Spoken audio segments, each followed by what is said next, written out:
or order on Amazon today. Now, it's time for a little R&R. Ball into the bucket, lays it up and in. Ball game, Rizzo! Live in the Anajar and Levine Accident Attorney Studios, this is Russo and Rizzo on ESPN 106.3. This team is going to be tough when they finally get it together. Sit back and relax. Let Russo and Rizzo take you home. Oh, mercy! Light him up, Colin!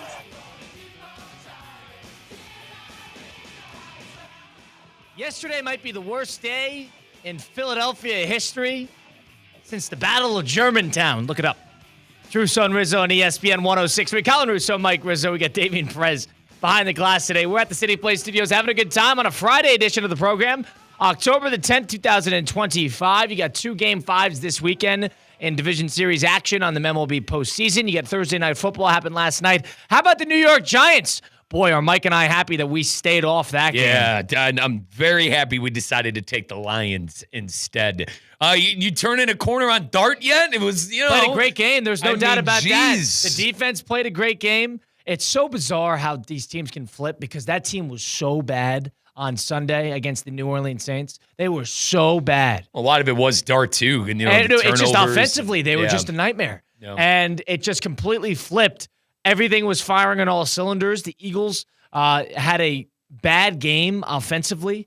Jalen Hurts did not have a good game himself. They could not run the ball at all. I think that was the real turning point in the game, is shutting down Saquon Barkley and putting the game in that passing game's hands. Everybody's seeing now that all you got to do is make them throw more than they'd like to, and that's how you beat them. Yeah, and the Devontae Smith missed throw, I feel like, is where the game was Really lost. killed the game. I know the Giants later on got an interception. That interception was a terrible throw. That was kind of the nail in the coffin right after that because they went down and scored. But Jalen Hurts was off his game. Now, I'm not going to be one of those people today and tell you how bad of a quarterback Jalen Hurts is. It was a bad game, man. It was a bad game. And that's 2 games in a row where, that Bronco game, the end of the game, they completely folded. But this game, just self-inflicted wounds. So, now 2 weeks in a row where Philadelphia kind of looks vulnerable, 4-2 on the slate. I'll tell you what, the Eagles are still a really good team, and I think they're going to be still competing in the NFC, but I think there's chinks in the armor now. And you alluded to make them throw the ball more than they want. Barkley really hasn't been good all year, right? He's been serviceable, but not great. He's not going to be first time in his career with the Eagles that he's gotten under 15 touches in consecutive games. And he's not going to be breaking having a chance to break Eric Dickerson's record this year. So it seems like teams have keyed in on Barkley. They're making Hurts throw, and especially the last 2 weeks. They see, you want to talk about chink in the armor, it's, hey, take away the rushing attack. It doesn't even matter if you sack Hurts or not. That is how you hold back that offense. You shut down the rushing attack, and the Giants have a great defensive line. They have a good front seven. And if they are able to do that, then you throw a whole – you put the game in Hurts' hands. And I'm a Hurts defender. I think Hurts is a good player. I do. I do too. And I think he's a winner, and I think he's the type of leader that you want in your team. He's talented-wise, he's not necessarily near the top of the ladder. Nobody's arguing that. But there's something intangible that he has that just about everybody in football does not have. And if you're shut down that offense, the second game in a row, he's thrown it 30-plus times. He is a 24, 25 throw-it-time guy. And if you keep the ball out of the rushing attack's hands and a couple bad turnovers, uncharacteristic turnovers, and on the other side, the Giants have a little bit of momentum, hard to play in that building. They're able to move the ball, especially rushing. Then that's what you get. That was a team effort, so to speak. And Dart looked good. It did. He looked comfortable. Now he still, again, throws himself around entirely too much for my liking. 13 rushes again, and I think every single time he was taking a tackle. And the head down, just begging to get his noggin hit. We gotta root for you. Cam Scatterboo is funny because that guy invites that, but you even saw it. You want to know the takeaway of the Giants? Because you can think about the coach. When Dart went down and they went to go take a look at him in the blue tent, the medical tent, and Russell Wilson came in, he must have been in the game for 100 seconds.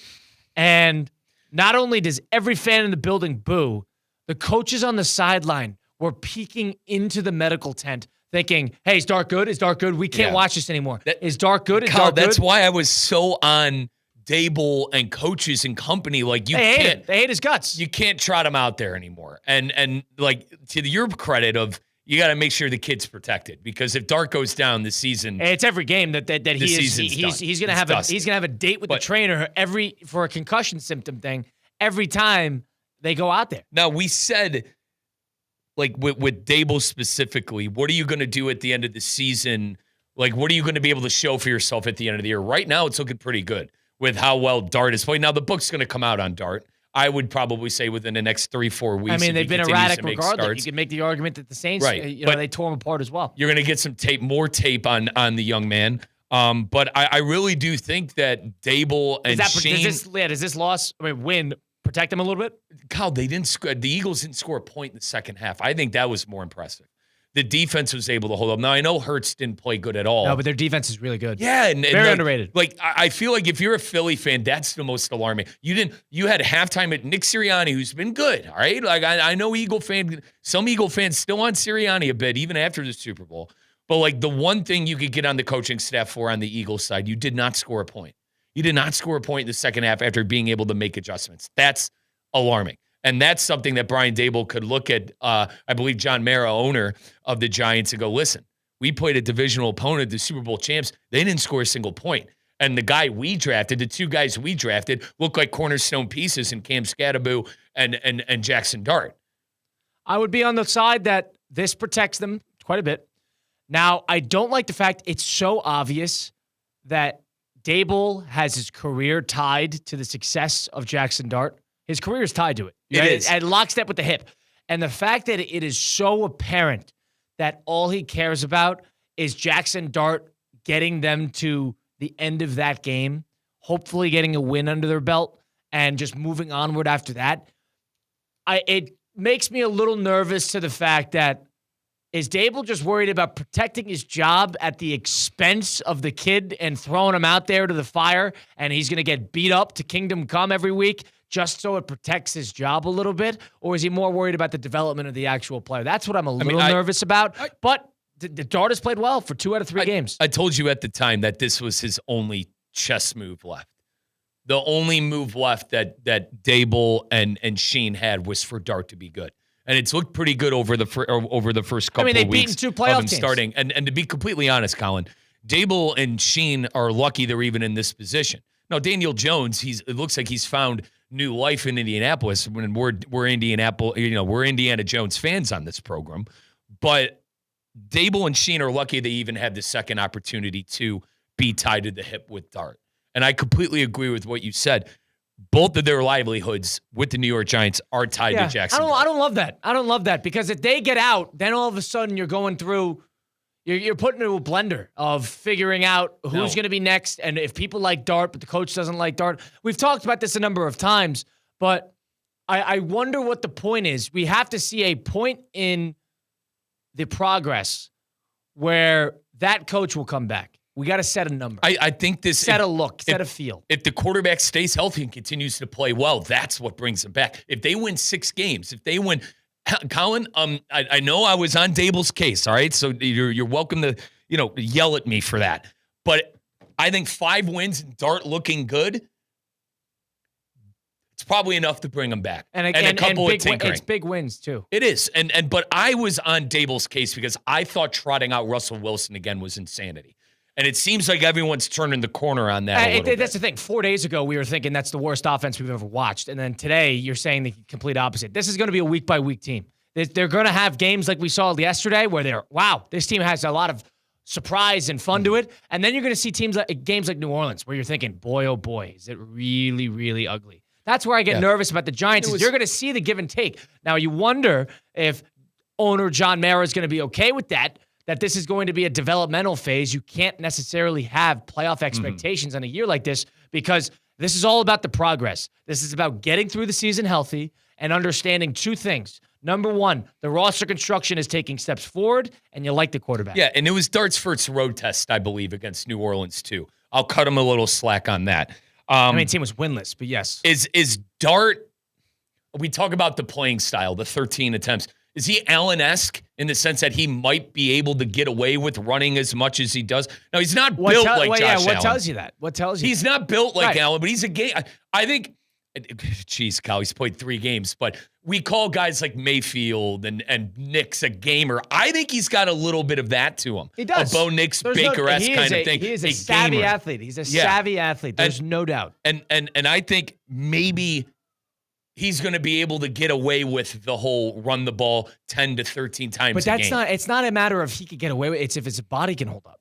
That's the problem. I guess Josh Allen is a cement truck. That's the point I'm trying to make. Maybe he's built for that. I mean, maybe he's built for that. Anthony Richardson thought he was built for that, and then 5 games into his season, he separated his shoulder, and we didn't see him for the rest of the year. And that's exactly. And I remember the first game he played was against Trevor Lawrence, and Lawrence went up to him. Lawrence of all people. Lawrence goes up to him after the game and says, "Hey, protect yourself." He's like, "I saw that today." He's like, "Protect yourself." He's like, "You are throwing," and he was throwing his body around. He was, and he got hurt. And that guy's a gifted athlete as well. I'm not trying to speak it into existence. I mean, if you watch the game yesterday, there were a number of plays where you look at him, you're like, dude, go down, live to fight another down. No quarterback in the history of football, outside of maybe Josh Allen, has been able to survive the brunt force of defensive hits week in and week out. Like, even guys who, Ben Roethlisberger wasn't doing that. I think there was a cement truck. Vic, Lamar Jackson, those guys are speedsters. They were very savvy with how they avoid contact. Correct. You can't be that type. That can't be your persona. Now, does he need to be a flamethrower, throw the ball over the field, third game of his career? No. But we're thinking, I'm looking at the long term versus the short term. The short term is, hey, this is fun. This is interesting. They're exciting. They finally got a quarterback with a little bit of, swagger and persona. Daniel Jones was a little wooden. But to that point, 13 rushes, once again, he's going to be a rushing quarterback. There's no doubt. But the kid's got to protect himself. Mm-hmm. And you saw how the team responded when he was out for 2 plays. What if that turns into 2 games? That's where you get nervous. It seems like the team has an identity. I don't necessarily think you saw that with Wilson. Like, they started playing Scatterboo more. Like, let's be honest with ourselves. The first 3 weeks, we barely saw Scatterboo. But now they're playing Scatterboo more. They're turning into a ground and pound kind of team, and I'm here for it. And they're doing this all without, and Dart's doing this all without Malik Neighbors, too. I know his throwing stats aren't there. Well, because he doesn't throw the ball that much. Right. And I feel like a lot of that has to do with their number one guy being out. And this is where I'm going to continue. And I can't believe this is where we're at 2.5 weeks later after I lambasted Brian Daboll for the Russell Wilson stuff. But, like, I think that's where you got to give Daboll credit. I think it is because you changed the whole persona of the team. Russell Wilson threw for 450 yards in Dallas.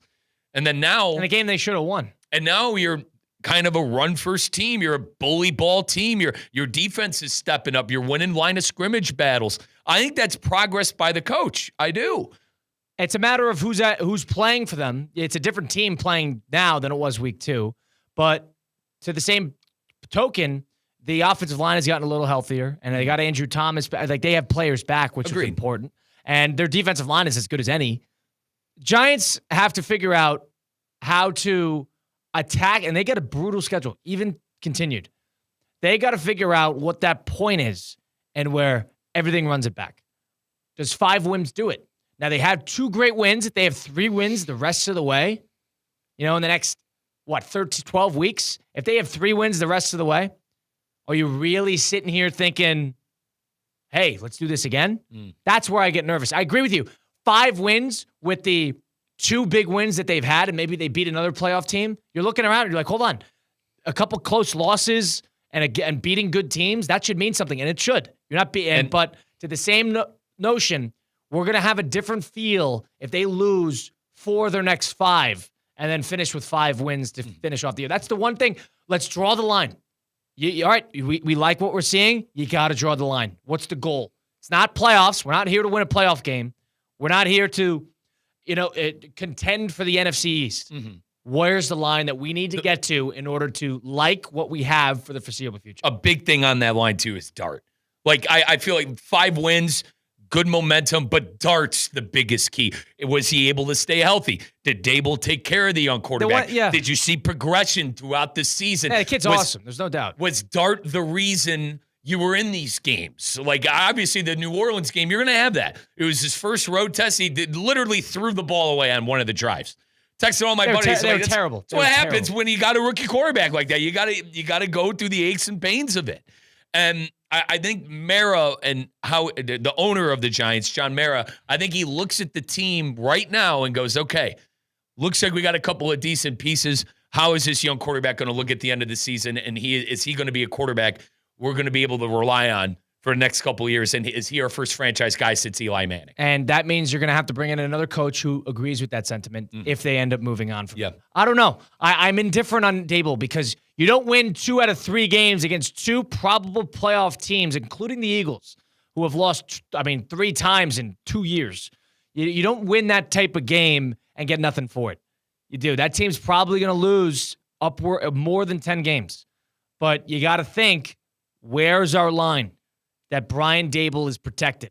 Because he is coaching like he is on a game-by-game lifeline. And that is apparent. You see that like you wouldn't believe.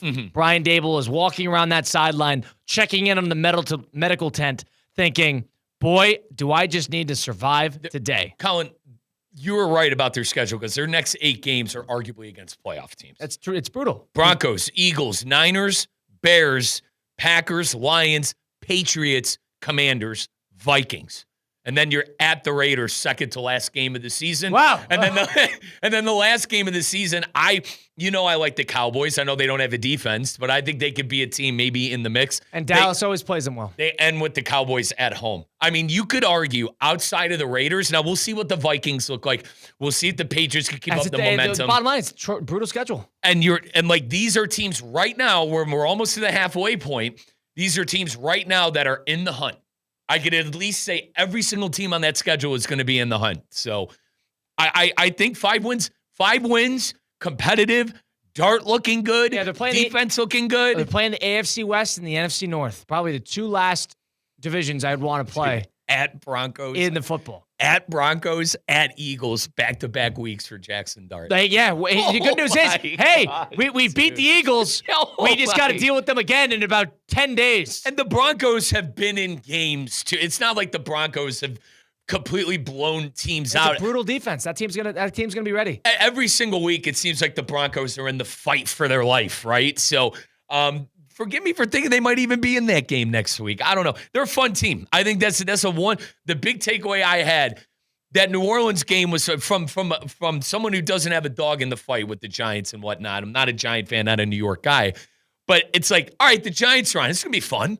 We're going to see Dart run all over the place. You're going to see Scadaboo, smashing his head against a bench or something, getting himself hyped up.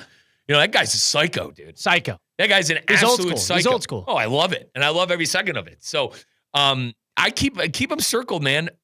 Keep them circled on that NFL Sunday when you got Red Zone on, dude. There's going to be crazy things coming from their games all year long. The good news is they have instilled a little bit of worry into other teams. People now go in to play the Giants. It's like, hey, if you don't catch this team on the right week, or if they catch you on the right week, they could beat you. There's not, you don't feel that about the Raiders. You don't feel that about the Jets. You don't feel that about really the Saints. But you could feel that about the Giants because of the quality of wins that they have strung together. Hey, this team can beat you, and they could catch you if you don't hang around. And I'm not going to include the Titans in that because the Arizona threw that game away. 888-760-3776. You think Dable's in a better spot? Can he survive the year? What is the line in which he needs to get to survive the year as the Giants head coach and to get another year? Are you in on the Giants? Are you out? Let us know. 888-760-3776. Russo and Rizzo taking a timeout on ESPN 106.3. Live from the Anajar and Levine Accident Attorney Studios. Anajar and Levine Accident Attorneys. Call 1-800-747-FREE. This is ESPN 106.3. I'm Mark Anajar. I'm Glenn Levine. I'm Ellie Anajar. Together, we're Anajar and Levine, and our team is a triple threat to big insurance companies. Don't settle with the insurance companies for a fraction of what your case is worth. We'll fight to get you the maximum compensation you deserve. That's the Anajar and Levine difference. Get your free case review right now. We'll help you take back control of your life. Call 1-800-747-FREE. That's 1-800-747-3733. In office, West Palm Beach. Banyan Printing. For 47 years, the trusted partner for all your printing, mailing, and signage needs. And 2025 just brought something big to Banyan. Introducing Banyan's new press. Bigger, faster, and more competitively priced than anything you'll find anywhere in the Palm Beaches. Think variable data postcards, bulk mailings, and high-quality print on stocks up to a 24-point board. Banyan Printing. Visit banyanonline.com and discover how your business's printing materials can get bigger and better. Hurricane fans, October is coming in hot. Next up at Hard Rock Stadium is a Friday Night Lights matchup against Louisville on October 17th at 7 p.m. Then the Canes host a coast-to-coast game against Stanford on Saturday, October 25th. Lock in your seats now at MiamiHurricanes.com/football tickets. That's MiamiHurricanes.com/football tickets. And go Canes!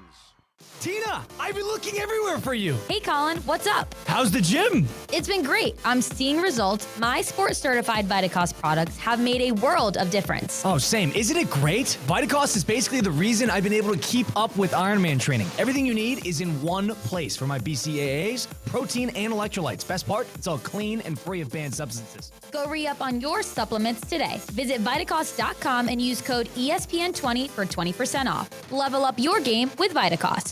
This is the Inter Miami save of the game. Now, New England back on the attack. Gill to Sands. Sands, Holster. Holster will take it on and save. Rocco Rios Novo with his first legitimate save of the night. It was a pretty decent attempt by Matt Holster, but it was shot right at Rios Novo. Big save. 73rd minute. Brought to you by PNC Bank. PNC Bank. Brilliantly boring since 1865. The road is calling. Embrace the thrill of the drive with the fully electric Audi Q6 e-tron.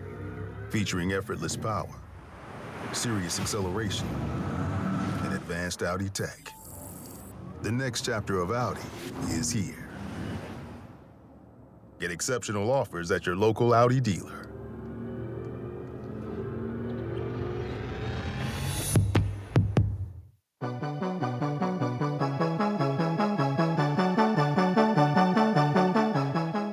Let's get back to the Anajar and Levine Accident Attorney Studios. This is Russo and Rizzo on ESPN 106.3. Download the ESPN South Florida app. You can listen to myself and Mike. You can listen to Theoretically Speaking. Listen to our high school coverage tonight. We got the Martin Bowl tonight, South Fork and Martin County. That's going to be tonight on ESPN West Palm High School Game Day. You can listen to all that, including Inter Miami, English and Spanish, Florida Panther games from the app, from any place. The ESPN South Florida app available to download for free on the App Store. Go check it out today. Colin Russo, Mike Rizzo. We got Damian Perez. It's Russo and Rizzo on ESPN 106.3. 888-760-3776. Mike and I had very different days today. Oh, God. My day consisted of meeting Mr. Freeze, or The Freeze, excuse me, who is courtesy of Racetrack, the guy who races people at the Atlanta Braves games, around the warning track, and he gives people the head start. He lets them run for 5-10 seconds ahead of him, and then he catches up to him, and he wears this white outfit, and he's like a world-class sprinter, and he races people around the warning track at Braves games. You've seen the videos. And so what I did today is, with our friends at Racetrack, he will be at the Martin Bowl tonight. The Freeze himself. He'll be at the Morning Bowl. He's going to be racing for some people. He's going to be racing some people. I'll tell you what, he's got to make up for what happened today. What happened today is we were filming some things alongside Christian Cat, who we love our friends at Racetrack. So we're filming stuff with Freeze. I kept calling him Freeze, not the Freeze, Freeze. And we filmed some stuff inside. And at the end, I'm like, dude, you got your running shoes on. And the thing about Freeze is he doesn't talk. He doesn't talk. He doesn't say anything. So it's like a mascot. It's like a Spider-Man situation. He's like protecting his identity. So he doesn't speak. Is he A-Train? He doesn't speak. From the boys? Yeah, he doesn't speak. So I was bizarre. I was a little thrown off by that because I walk in, I'm like, Freeze, what's up, Freeze? And he just like, I'm like, dude, you don't talk? And he goes, no. And he just nods his head, no. I'm like, all right. So and the thing is, I have so many questions. So like, I have to boil them down to yes and no's. But after we did what we need to do in terms of filming on site, eventually I'm like, dude, we need to race. And he looks at me and he clearly is not into the idea. And I'm like, Freeze, you're not you're not coming here with your shoes and the outfit, and there's a wide open gas station parking lot right outside. You're not getting away with not running. Me and you were running. And I told him, I'm like, dude, I got shorts on, and I got a T-shirt, and I got my running shoes in the car. Start stretching. And I think reluctantly, he's a good guy. He was a nice guy. He was a really good guy. And from what I did, he didn't talk. How did you even? Guy didn't talk. From what I communicated non-verbally with him, I was able to discern that I like this guy. And I told him to start stretching. And then I got my shoes. I'd wake up my hamstrings. I didn't want to blow it out because I haven't sprinted in, a bit. And we lined up at a stop sign. We probably raced, I would ballpark at 80 to 100 yards.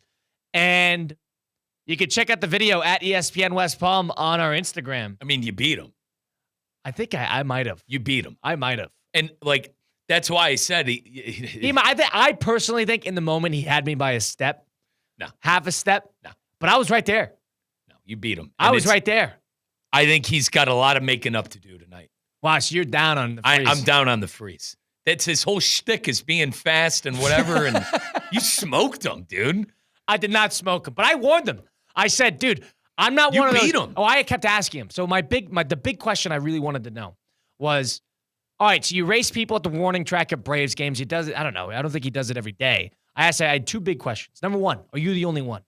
And he wouldn't give me that answer. I'm like, there's definitely more. Well, he doesn't talk. What? He also doesn't talk. I'm trying to do this via hands and nodding. Because he would tell me hands. You know sign language? Does he know ASL? Like numbers. American on the Sign hands. Language? Numbers. So I'm like, are there more of you? And he goes, I'm like, all right, how about this? Bad day, you wake up on the wrong side of the bed, your hips, out of place today, you can't run. Somebody else fill your place? And he nods yes. Okay. All right. Does that guy have a backup too? That guy might be out of town. And he goes, yeah. So there's three of them. And which I thought was interesting. After that, I said, did you try out or did they find you? And he said he tried out. So I thought that was interesting as well. And then after that, from there, I go, all right, so here's how you do this. I'm not stupid. You've seen the videos. Of course. He watches them. He's smart. He's a runner. He watches the person he's racing. He sees how they run, right? And when they're a little ahead of you, he gives them a head start purposely and he catches up. He sees how the person runs, whether their form, how fast they're moving, their general athleticism, and he, in the moment, quickly makes a conclusion or gets to a conclusion that, all right, I'm going to need to run. I'm going to have to leave a second earlier or a second later because trying to make this a photo finish because he's an entertainer. And I basically explained this to him. And I was like, listen, I know how you do this. You're an entertainer at the end of the day, and you want this to be a photo finish. So what you do is you read the person you're racing, and then you will leave a second later, second earlier. If you think the guy's going to be a threat, you'll go 2 seconds earlier, and then you'll make sure you win at the last second. Am I wrong? And he elected not to answer. Well, he doesn't talk, but he elected not to answer. So I think I got him there. How'd you know he elected not to answer? Because he wouldn't nod me. He wouldn't nod or shake his head. I feel like, and listen, for the record, I am a distance runner. I am not a sprinter. So I'm not fast. I'm the same boat. The freeze would smoke me. Same boat. I saw both of you run. You guys would both beat me in a race for Pladia. It's a tough look to lose to you. It's a tough look for the freeze. That was a tough look today for him at that racetrack. You embarrassed him. And I feel like that's why he didn't want to do it. He didn't look at me and think this guy's a threat. I'm wearing a Fernando Tatis Padres shirt from when he was nice. It was from when he was a prospect. It was the old Padre jersey. It's the blue one. And then I was wearing basketball shorts and New Balance shoes. It was a tough scene for him today. It's a tough scene. He's gonna have to make up for it. I think he beat me. He's gonna have to make up for it on the racetrack. How do you know this is not part of the show? Not part of the shtick? Part of the shtick is he wins last second. Kyle, I didn't listen, buddy. As we'll get into, I had a lot of time on my hands today. I've watched the video a couple of times. Yeah, I think you won. I told him, His start, he had a bad start. Bad start. I think he did that bad purposely. Start. Everybody tells me false start. If you watch the video on ESPN West Palm on Instagram, you can see the video. Everybody was telling me, hey, you had a false start. No, it's not true. I timed it perfectly. You had a perfect start. I timed it perfectly. Green light. Freeze was the one who screwed up his get off. And I think that I think that kind of backfired for him a bit. I don't know.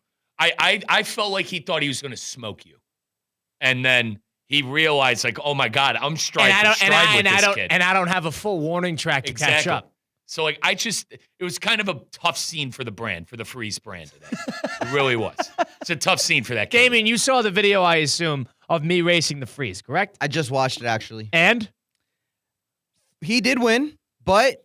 Did he? Very impressive. He won by just like a second. Like a half a step. You saw it in the freeze frame. There was a freeze frame picture. Right, well, maybe I'm dead wrong here. Maybe that is his shtick. But nonetheless, I think that was way too close. I agree with Mike. That was way too close for him. I think he should be smoking you. Yeah, like, Kyle, I think you might be onto something where, like, it's a photo finish, and maybe that's what he wanted to do. Maybe I'm the one missing the point, and he like, let up a little bit because he wanted to make sure it was a photo finish. But at the same time, like, I expected him to win by a couple of lengths.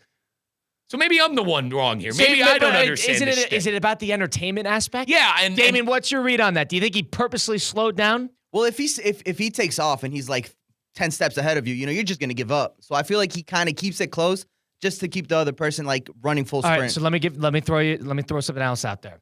After I raced him, there was a gentleman named Troy who worked at the local racetrack. This guy's like a brand ambassador for racetrack. He's based out of Atlanta, obviously. For the Shout out Braves. Troy.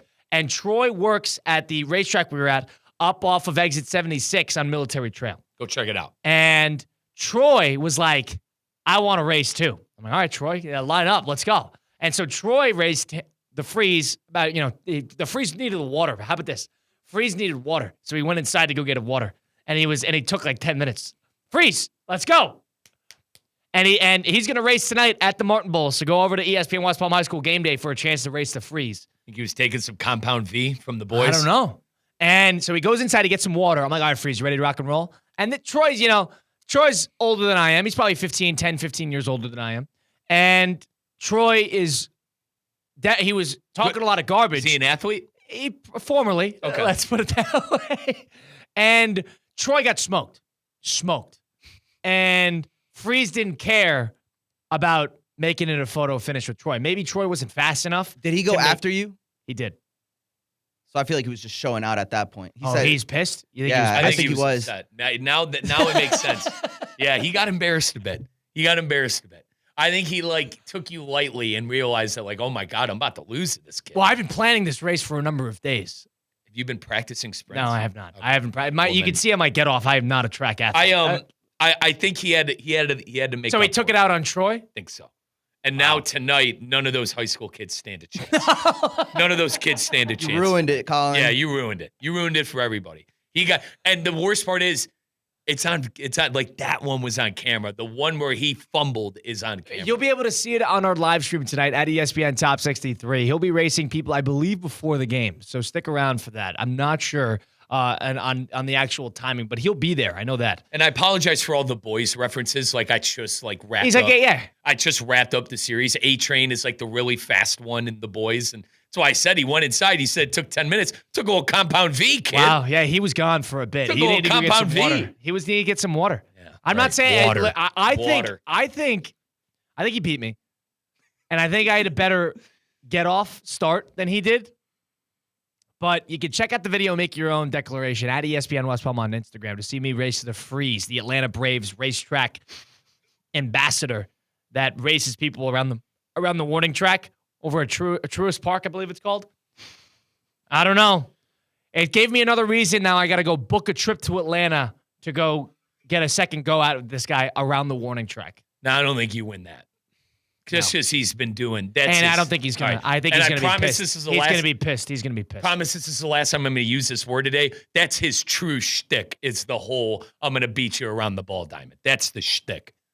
So I'm in trouble there. You'd be in trouble there. And he also would know. You'd be in trouble. He's like, this is the guy that almost had me at that racetrack parking lot. You saw him, Kyle, if the race was 20 yards farther, he would have got you pretty good, I feel like. Yes. He caught up to me. He's faster than correct, I am. But we only race. Hold on. There's a lot of people that, distance runners are faster than sprinters, but the reason that sprinters sprint is because they're faster in the short term. And Kyle, once again, the one that got caught on camera was him getting embarrassed. The whole Troy thing wasn't on camera. Troy took a video. Somebody took a video with Troy's phone. But with all due respect to Troy, this one's on ESPN West Palm. You know what I mean? So Listen, You're got down. caught. You're down on Freeze. Damien, are you down on Freeze? Just a bit, but you down on him a little bit. It was a tough. Not only was it close and you put it on social media and everything, but you came on your radio show and you're sitting here just kind of boasting about it. Correct. Well, I said he beat me. I said it was a great competition. Like my boys and I have a saying, guys. It's tough scene for the Freeze today. It's a tough scene at that racetrack. Comparatively to Mike's morning, Mike had a wonderful morning as well. Not to spend too long on this, boys and girls, because I'm very upset about it. Shout out to Sal, No Names Please guy at a No Names Please car dealership. Why even name him? It's just, but yeah, my guy Sal. But boys, I was the guy with a smoking engine on Congress today. And, so you had one of those moments where you're driving the car, and then all of a sudden, smoke starts filing out of the little crevices on your engine block. 12:15, I had to call. You don't need AAA until you need AAA. What lane were you in? The left lane, and that's. Oh, so you couldn't even get off. Yeah, but it's it wasn't highway or anything, but there were 2 lanes. So let's just put it that way. It's close to where I live, but yeah, car troubles, and it's a lot of money that I don't have. So it broke down. What'd you do? I called AAA immediately to get out of the street. Police officer helped me out a bit. So shout out to the West Palm So you're one of those police. guys where the police department of West Palm Beach pulls over, has the sirens, the lights on? Well, no, he didn't have his lights on. He just helped me get the car to the curb. So I wasn't obstructing. He pushed it with you? Yeah, he was a good guy. He was a good guy. Wow, so did he have his hands on the trunk, on the rear, and you were steering? Yeah. Like the Blues Brothers? Correct. Wow. Like I said, Carl, don't want to talk much about it. It was I would have loved to see that. Talk about the Freeze having a tough scene at the racetrack. Mike Rizzo had a tough scene on the West Palm Beach streets and today. An officer, a great officer of the West Palm Beach Police Department. Why didn't you? He could have steered the car, and you could have taken the brunt of the weight. Colin, who decided who to take the back? Let's leave it at that because I'm very upset about it. Very upset. Like I said, money I don't have, but you got to get it fixed. And the good news is it's going to be fixed by tomorrow, so I could drive for Inter Miami. I'm not going to be able to do high school tonight. I had to let our boss and program director Brian Rowitz down a bit tonight, but I think he understands. But you don't have a car. Yeah, it's bad right now. Wow. You have a bike? You want to borrow a bike? They jury-rigged it enough to where I could go. And the first thing our director of ops, Dave Judah, said, he's like, that's a terrible idea. Probably is. But I told him, I said, make this thing. So what are you doing? Are you dropping the car off right after work? Dropping it off after work. And all right, so you need to survive. You've survived one way. Correct. Now you need the car's sitting. The car is rotting right now. So the car's in a parking garage, and now it's really settling in. I have our patron saint in the family is St. Jude. I brought out my St. Jude coin. I've been making sure that. So you need to get praying a bit. About give or take a mile. You need to get that. Correct. How far? But yeah, I had a horrible day today. Wow. I had a horrible day. Wow. I'm racing the Freeze. A nonverbal ambassador. And then just picture me in car. Son of a. With the police department pulling his car to the other side. He was a good guy. Like the Blues Brothers pushing their car to the gas station. That's how it goes.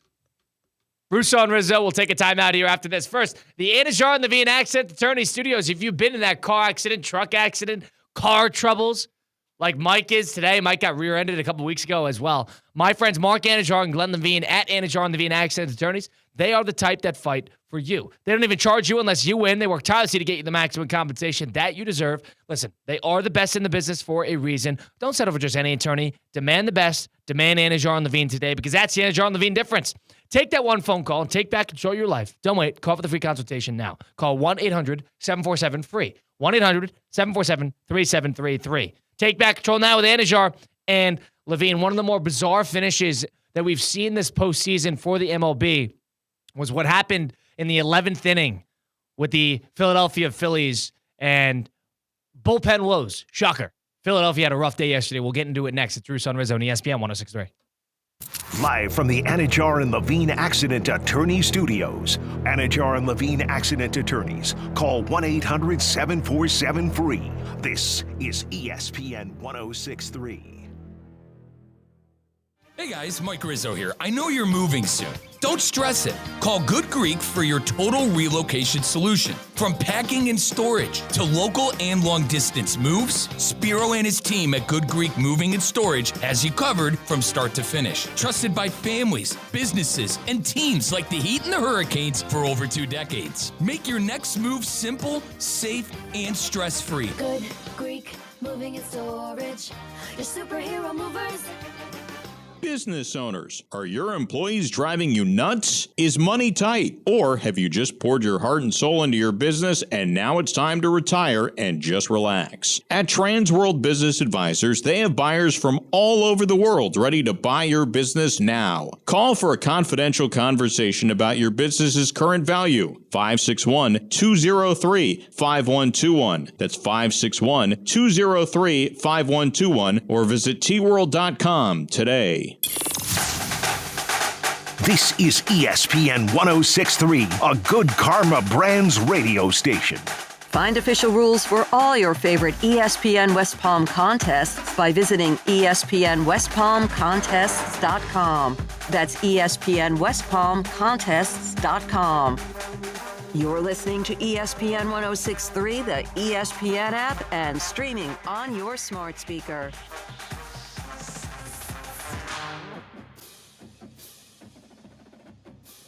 Gators fans, you still have 3 chances to catch Florida football live in the Swamp this season. Don't miss homecoming against Mississippi State on October 18th. Military Appreciation Day versus Tennessee on November 22nd. And Florida State for Senior Day on November 29th. Visit FloridaGators.com to get your tickets today. Football season is here, and the ultimate game day headquarters is Twin Peaks. Whether it's college Saturdays or NFL Sundays, catch every kickoff, every touchdown, every Hail Mary right here at Twin Peaks. Eats, drinks, scenic views. From scratch-made favorites to ice-cold 29-degree draft beers, Twin Peaks is delivering all the winning plays. Looking for a stronger lineup? No one does game day like Twin Peaks. Twin Peaks, come for the game, stay for the experience. You lather, rinse, moisturize, and repeat. At this point, you're practically training for the Shower Olympics. But here's the twist. It's not your shampoo's fault, it's your water. Hard water leaves a mineral residue that clogs your pores and dries out your hair. Culligan water softeners remove damaging minerals, revitalizing brittle hair and dry skin. Upgrade your shower system today for only $79 a month. Visit Culligan.com for more information or just say, Hey, Culligan man!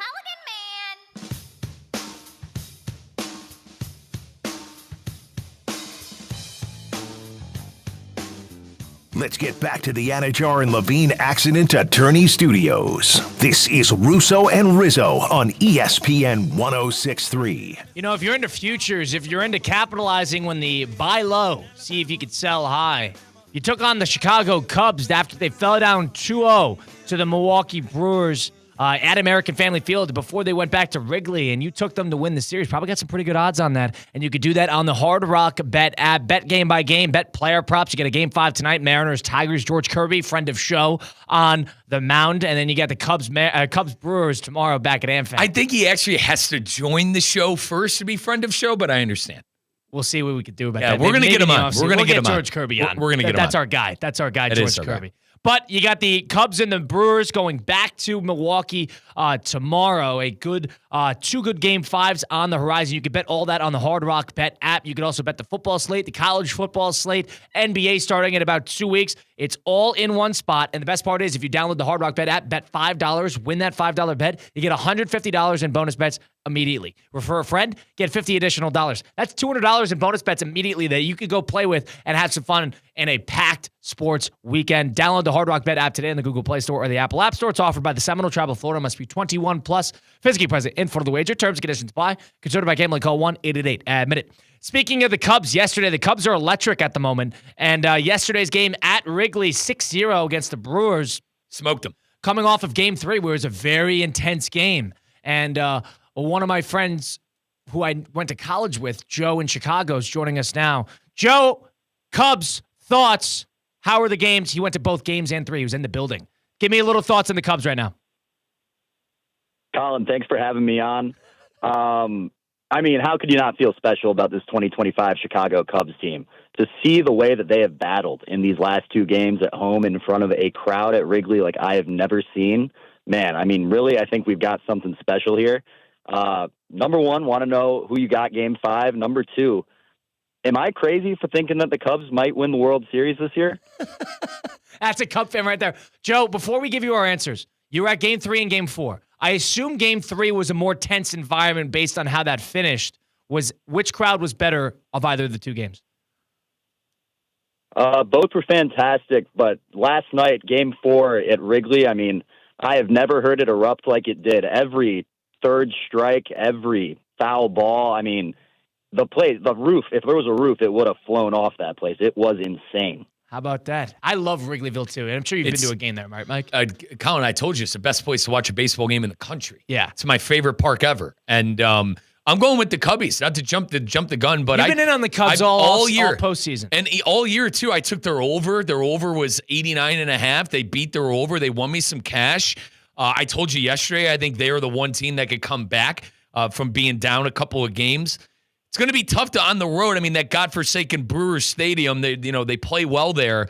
But I will go with the Cubs because I think the MLB needs the Cubs, too, on that NL side. Yankees are out. I feel like that matchup that the MLB wants are Cubs and Dodgers. Now, I'm not saying the league's fixed or anything, but Cubs and Dodgers, I think, is going to be the series everyone wants to watch. I mean, is there not another opportunity for people to say, who cares about the regular season than if the Chicago Cubs were able to beat the Milwaukee Brewers after the regular season that they had? I told you this is, last segment was the last time I was going to do it, but I'm going to do it again. This is the Brewers shtick, is to win the division and then lose in the playoffs in grand fashion. So, I'm going with the Cubbies. The Cubbies. I'm going to go Brewers here, Joe. What are your thoughts there? I mean, I don't know how you can have a radio show and have a cake like that, but it's all right. It's now the games in I think you're wrong. The games in Milwaukee were uncompetitive. I will say that. And you can make the same argument about Game 4. Joe, we appreciate you giving us the time, and Joe for jumping in. He texted me. He goes, I was at game 3 and 4, and he goes, I got a couple thoughts on it. I'm like, all right. Perfect. Right.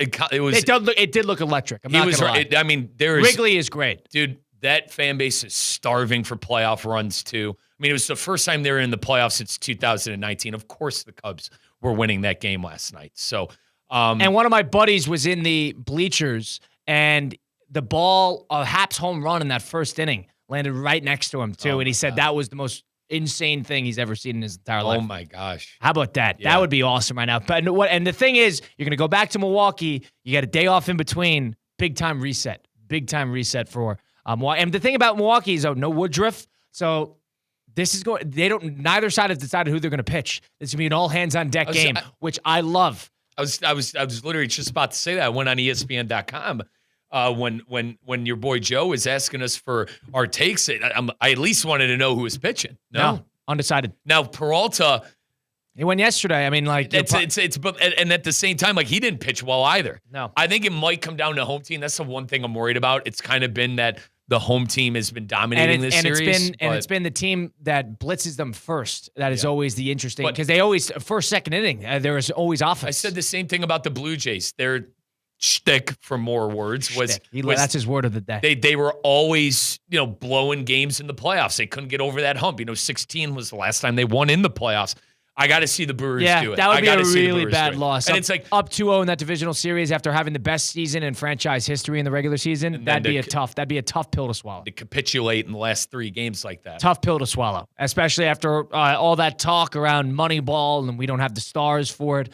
And then to not only get shut out in Game 4, but to lose at home in Game 5. I don't know how the Brewer fan would live that down. And I don't want to hear no stars. Churrio's a great player. There's no doubt. And you locked him down. What the Brewers do is strategic because they locked him down to like an 8-year contract his first year in the MLB. So then they knew he was going to be a stud. I like how the way the Brewers operate, Colin, is like how our teams operate, the A's and the Guardians. Like you're not gonna be spending big time money on these guys, So give them credit there. The Brewers had their chance to knock them off when they had multiple opportunities to put them away, and the Cubs shut them out at the end of Game 3. That game was as dramatic as it gets those last 2 innings. It was. And the Brewers were knocking on the door basically every time they got up. And yesterday was sort of that game. Well, all right, we sort of put all of our focus into game 3. Game 4, when the Cubs struck first, that's a tough hill to climb, especially after how you lost game 3. On the other side of things, boy, did we get robbed of an all-time great game 5 between the Phillies and the Dodgers on Saturday night. What? No, that's how I feel. You know what? I was disappointed when Philly lost. You're dead wrong there because Philly had every chance in that game. They couldn't hit. I know. They couldn't hit. I mean, my God, Kyle, you look at their lineup and go, this isn't a team that's only going to score 1 run in an elimination game. I do not feel bad for Philly fan today. I don't. I agree with you. I wanted a game 5. I was disappointed in Philly because I wanted that game 5. That's what they do. I wanted game 5. That lineup goes cold when they need them the most. Now, give them credit. What was it, 2022? You had big hit after big hit with Harper and company. But 1 run, team scored 1 run last night. In 11 innings. And Ohtani was a non-factor. I mean, when he walked, give him credit well, there. He was able to get that walk. But here's the problem. They intentionally walk him when this is where I don't want to get into the nitty-gritty of the whole game. But we all saw the last play of the game with Orion Kirkring, who got the grounder, 2 outs, bases loaded, and panicked. You could see the panic. There is a visual. If you want to see what it's like to panic in a baseball game, look no further than Orion Kirkring, the reliever for the Phillies last night, coming out after Luzardo left on 2. Point being, he had the out to get out of the inning at first base after a little grounder right to the mound, bobbled it a little bit, and then panicked, threw it home, and the ball went wild. It's bizarre how pitchers have pinpoint accuracy when throwing to that, but they are the biggest culprit of just letting the ball completely sail when making a routine play in the field. But that's a type of play where you're going to have to live with that, but it's not the reason they lost the game. In an elimination. It's not the reason they lost the game. In an elimination game to score 1 run, you don't deserve That's why. You can't look at Orion Kirkring, the reliever, and say you threw away the season when the offense put together 1 run in 11 innings. You don't deserve it. Can't do that. Do not deserve it. And the Dodgers were begging for the Phillies to extend it 5. Begging them to extend it to a 5th game at home in front of those godforsaken Philly fans. How about this? Stay home. How about that? Philly fan, don't worry. Here's some stats. Get the Savannah Bananas in a couple of months. Dodgers won the series 3-1. They hit 199. They had a 557 OPS. They went 5 for 29 with runners in scoring position and left 31 on base. I don't want to hear it. They still 1-4. That's how dangerous they are. Don't want to. And Ohtani had literally was non-existent the entire series. Outside of game 1 on the mound. At bat, he did absolutely nothing, which is why I think the Phillies, their big screw up, the reason they lost the game, in my opinion, they're up 1-0, and Duran comes in the 7th inning. That's your closer. You bring him in an inning and a half early, and he needs to get 2 outs, and he's able to get 1, but all of a sudden Ohtani comes up, and you intentionally walk Ohtani to load the bases, then you walk Betts. Yep. That loses the game. That's why you lose the game. It doesn't matter if it's tied. You don't, in my opinion, you don't walk Ohtani, who's 1 for 17 to that point, and you go pitch him straight up, even if he's cold. That's over managing, but that's why you lose the game. It's not because of Orion Kirkring screwing up in the field. Did it delay us of a great baseball game? Can you blame him? Yes, but that is not the reason that the Phillies lost. I was disappointed for the Phillies last night. I really was, and I hate the Phillies. It's just because I wanted to see Game 5. Phillies already used Jesus Luzardo, who was supposed to be the Game 5 starter. It would have been a fascinating game of chess to see how each team would have handled how they pitched. That's all I wanted to see. I just wanted to watch good baseball. 1 run. I just wanted to watch good baseball. Kyle, you're out. Well, that's the funny thing. The Dodgers scored 1 run. You're out. That's why they were begging for them to win the game. I go back to what I said. Begging. At home, they laid an egg, but their egg was a bit smaller. It was a pitching masterclass from a lot of guys last night. Luzardo was great. I don't even want to hear. Roki Sasaki was fantastic. Like, they were great. Like, Luzardo, that was a big spot for him to come on there, man. He was great, and he pitched on short rest out of the pen, and they bailed on him for Game 5. The second he came in, I'm like, Philly's got to win now because I got to see who they'd put up against Ohtani. I mean, that would. As a baseball fan, I am thinking, guys, can we just? I just want the league needs this. I am never a fan. And I forget, it paid off for the Red Sox and Chapman in that Game 1 where they were able to win in New York. But, Colin, I am never a fan of bringing a closer in a non-save situation. So I'm with you. Rod Thompson dropped the ball there. And if he could do it different, you probably go Stram there. Yeah, anybody but Duran. Well, that's the thing. Anybody but Duran. I'm fine with putting Duran in because it's do or die. I'm not fine with intentionally walking Ohtani. But he's your closer. Like these guys. That's why I'm saying you're going to put in your closer. Let him pitch to Ohtani. Let him pitch. That's where I had a problem. 7th inning, when you intentionally load the bases, that's where they lost the game. You're putting too much pressure on yourself. Yeah. Not happy with how the Phillies handled that. I really am not. Because that would have been a perfect Saturday night cap. Perfect. You go in with Game 5 of the Cubs-Brewers, and then you can finish it off with the Phillies-Dodgers. That's what and the Phillies, they have a lot of Yankees to them, where you're sort of wondering what's going to change, who's not going to be there, and are they going to blow it all up? Has it been ultimately a failure? That they got a little bit of the NL side of the Yankees. I mean, they have so much power and talent and money poured into it, but they never seemingly can put it together. They've had one post-World Series run. There's a lot of parallels with the New York Yankees with them. Pitching's getting old, and Wheeler. They're getting old. Their best players are old. How many more years can you do this? Do we like the manager? That's the Phillies. Thompson took over. He was the interim. 2022. He was the took interim over for Girardi. Right, and then they went to the World Series That's why that they hold year. him around. So, and now at a certain point, do we move on? Do we change things? God, Joe Girardi seemed like an eon ago. They got a little bit of they're the NL version of the Yankees. That's what the Phillies are. The NL version of the Yankees. They have more, dare I say, they have more star power in their 1 through 9 lineup than the Yankees. Absolutely. And that's all you need to laugh about. Right. Schwarbaum, granted, those 2 home runs the game before and were Harper unbelievable. didn't do much, but Harper stunk. Yeah, No. Call a spade a spade. Harper stunk. He was bad. Not good. Not good. And then someone who, that 2022 run, who was belting home runs, left and right. Not good. Hasn't been a great Philly. That's the problem with him. He hasn't been a great Philly. Postseason wise? Has he had a great regular season with them? No, he hasn't. He's been a good. I'm not ready to say that. He hasn't been a great Philly. He hasn't been a great. He embodies the team. He's comfortable in a postseason spot. He handles himself pretty well. He's an ambassador for the players. And there's not as much of an expectation. If he went to the Yankees and has done exactly what he has done to this point with the Phillies, he'd be known as a failure. But the fact that it's the Phillies and not the Yankees, that's where you start to question whether he's been a true success story for them or not. I guess you're onto something. No, imagine if he did the same thing that he has done, but signed to the Yankees instead. So he since joining the Phillies, Kyle, he's had 100 RBI season, and that was 2019. It was the first time. And then, granted, injuries, right? He played 58 games in 2020, 99 games in 2022. But still, excluding those 2 years, there's still 4-year sample size after that to not have 100 RBIs. But he's a good player. There's no doubt. He's a great player. Has he lived up to that contract?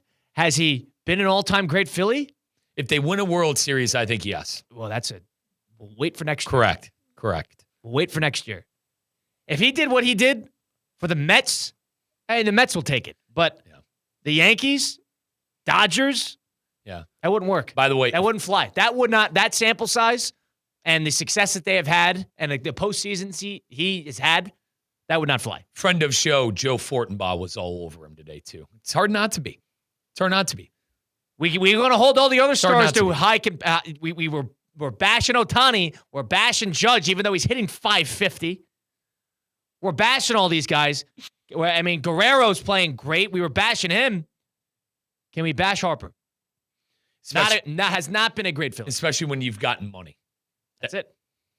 And you're a seasoned vet.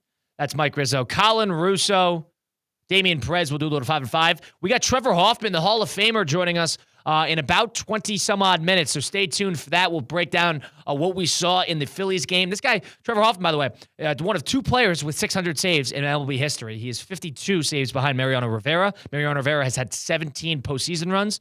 Hoffman had about 3 or 4. 3 that mattered.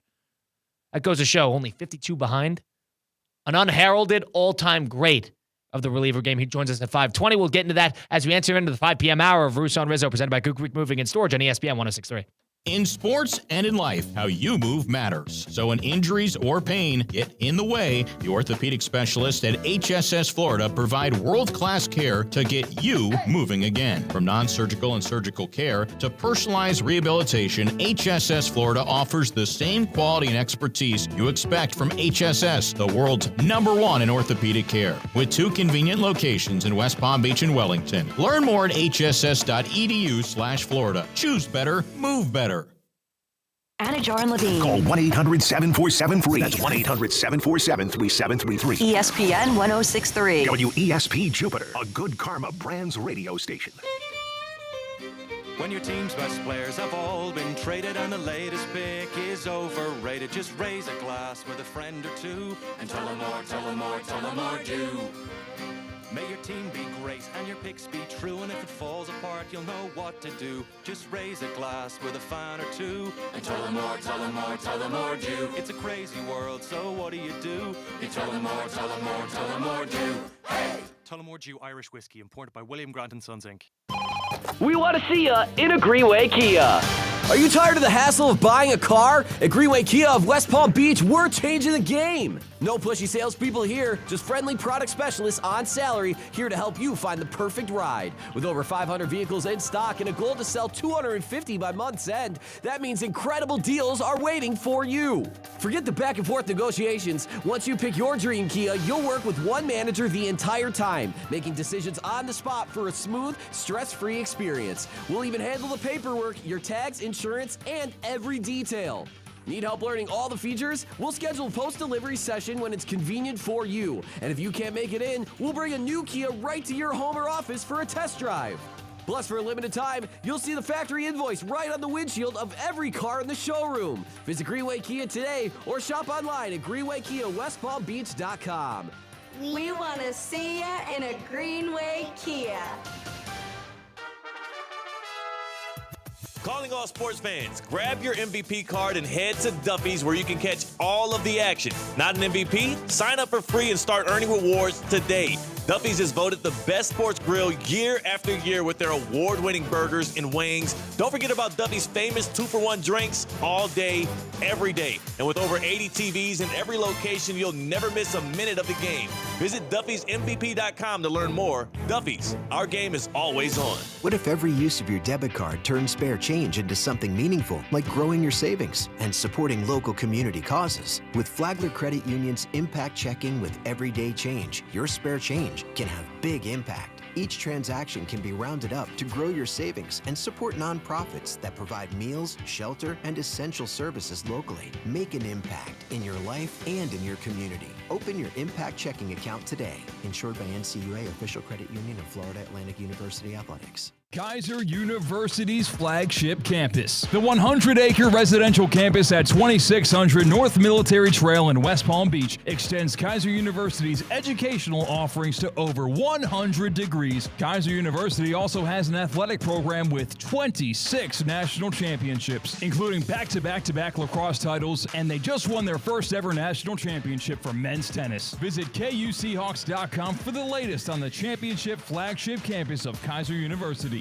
Get ready, South Florida. It's the 12th annual Boca Raton Bowl. Tuesday, December 23rd, 2 p.m. at FAU's Flagler Credit Union Stadium. Two of the best group of 5 teams go head-to-head in the ultimate holiday showdown. Over 150 players have gone from this field to the NFL. Who's next? Visit BocaRatonBowl.com for the latest, including when tickets will go on sale. The 12th annual Boca Raton Bowl, Tuesday, December 23rd, 2 p.m. at Flagler Credit Union Stadium. Dive into the Marvel Universe on the official Marvel Podcast with the stars of the MCU. Everybody's going to be talking about whether we're casting for this character. The creators of Marvel Comics. Spider-Man is the greatest fictional character in history. And Marvel Studios' Kevin Feige. But if you want the real answer, if we're trying to get real on this podcast, giving you exclusive access to Marvel's adventures like never before. The official Marvel Podcast. New episodes every Wednesday wherever you listen to podcasts. Coach Saban here, and let me tell you, every second matters. Preparation is everything, and that's why I trust Kidde Smoke Alarms. And as North America's #1 home fire safety brand, they're built to respond over 25% faster to smoke detection. Kidde helps protect what matters the most. Find it at the Home Depot. How doers get more done. Number one claim based on total household installations as of December 2023. 29% faster average smoke detection based on internal testing of smoldering wood fires for Kidde 9th edition versus leading competitor 8th edition products. Now, it's time for a little R&R. Ball into the bucket, lays it up and in. Ball game, Rizzo! Live in the Anajar and Levine Accident Attorney Studios, this is Russo and Rizzo on ESPN 106.3. This team is going to be tough when they finally get it together. Sit back and relax. Let Russo and Rizzo take you home. Oh, mercy! Light him up, Connor! You had a great college football weekend ahead. You got Missouri, Alabama, Indiana, Oregon. A whole lot to look forward to, a whole lot to bet on.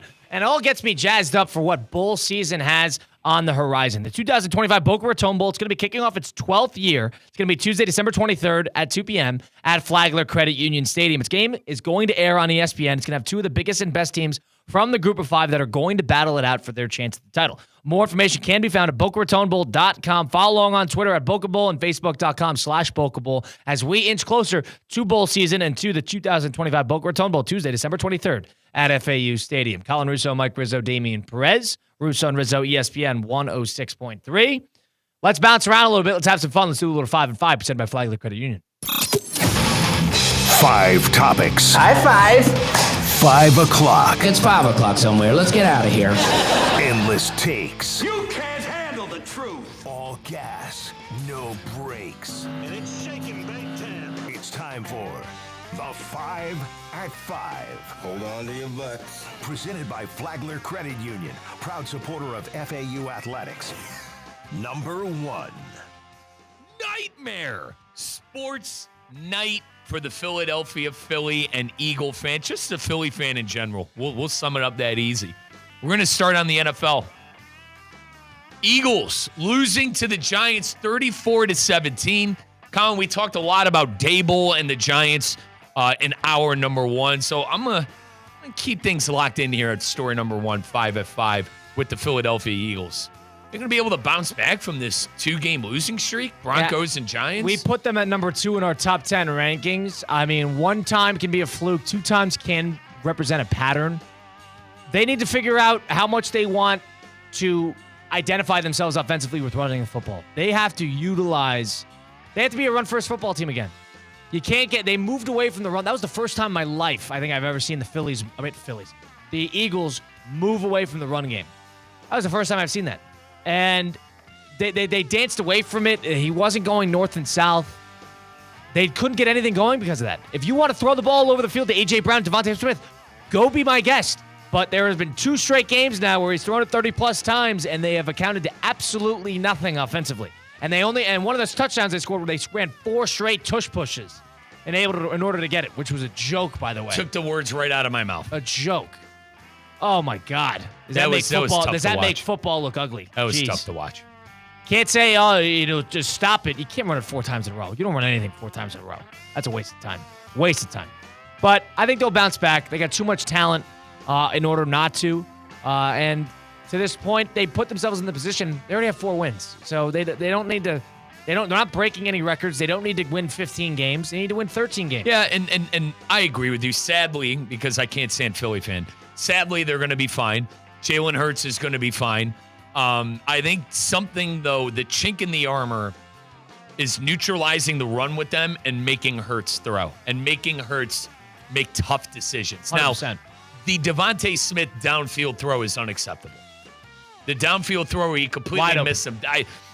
Kyle, the true moment where they lost the game was the interception, down 27-17. But I think the momentum completely turned on its head on a 3rd and 6, where Devontae Smith would have had a walk in the end zone touchdown with his speed Hurts had a bad and his game. breakaway speed. So, I think the chink in the armor is that the Eagles got to find a way to get Saquon Barkley back on track. And if they can't, Hurts has to be a little better, but to be honest, even trolling aside for the Philly fan from me, I think they're just fine, but the chink in the armor is there.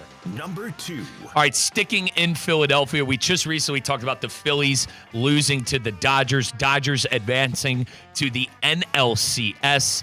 talked a lot about Philly. So on the flip side of things here, kind of going away from number one and focusing on the Philly team, we're going to focus on the Dodgers here.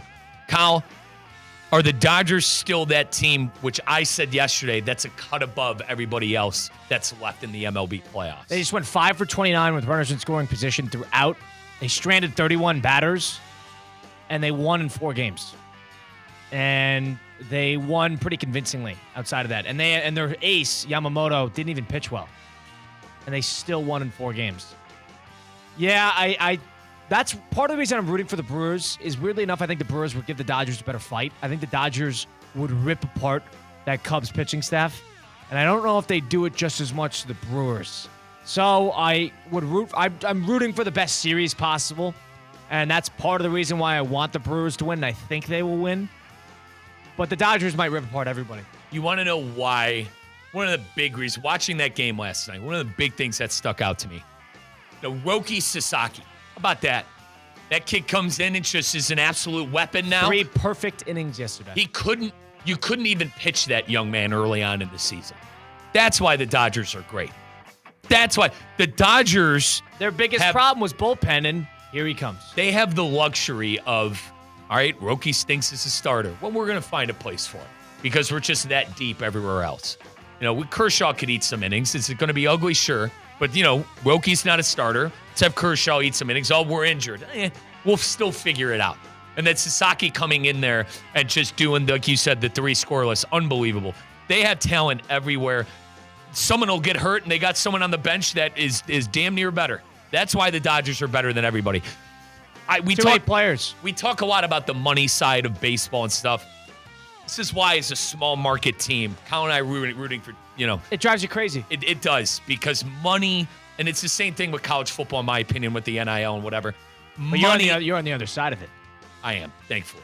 Thank God, Kyle. I got to be good at something. Yeah, it's good with Ohio State. Colin, I got to be good at something. The teams I root for, I got to be good at something. Thank God for the Buckeyes. But quickly, money gets you in the conversation. It doesn't guarantee you anything. But with how the Dodgers have been able to do business the last couple of years, number one, being good in their own farm system, and then trading said farm system guys for proven commodities like Mookie Betts and company, and Freddie Freeman was the signing, but you get the point.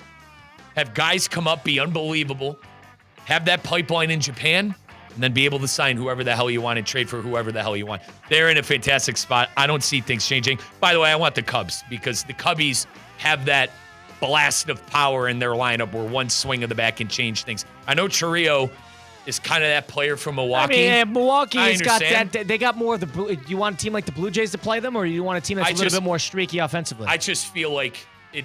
I don't feel like it's going to be much of a series if they face off against the Brewers. That's my 2 cents. I think the Cubbies, with their lineup, could go toe-to-toe with scoring runs with the Dodgers when the Dodgers are at their best. Rip apart that pitching staff. Rip them apart. That's the thing I get nervous about. I value the pitching there, and the Brewers have better pitching. You're talking about the lineup. I talk about the pitching. I'm on the other side of it. I see your point.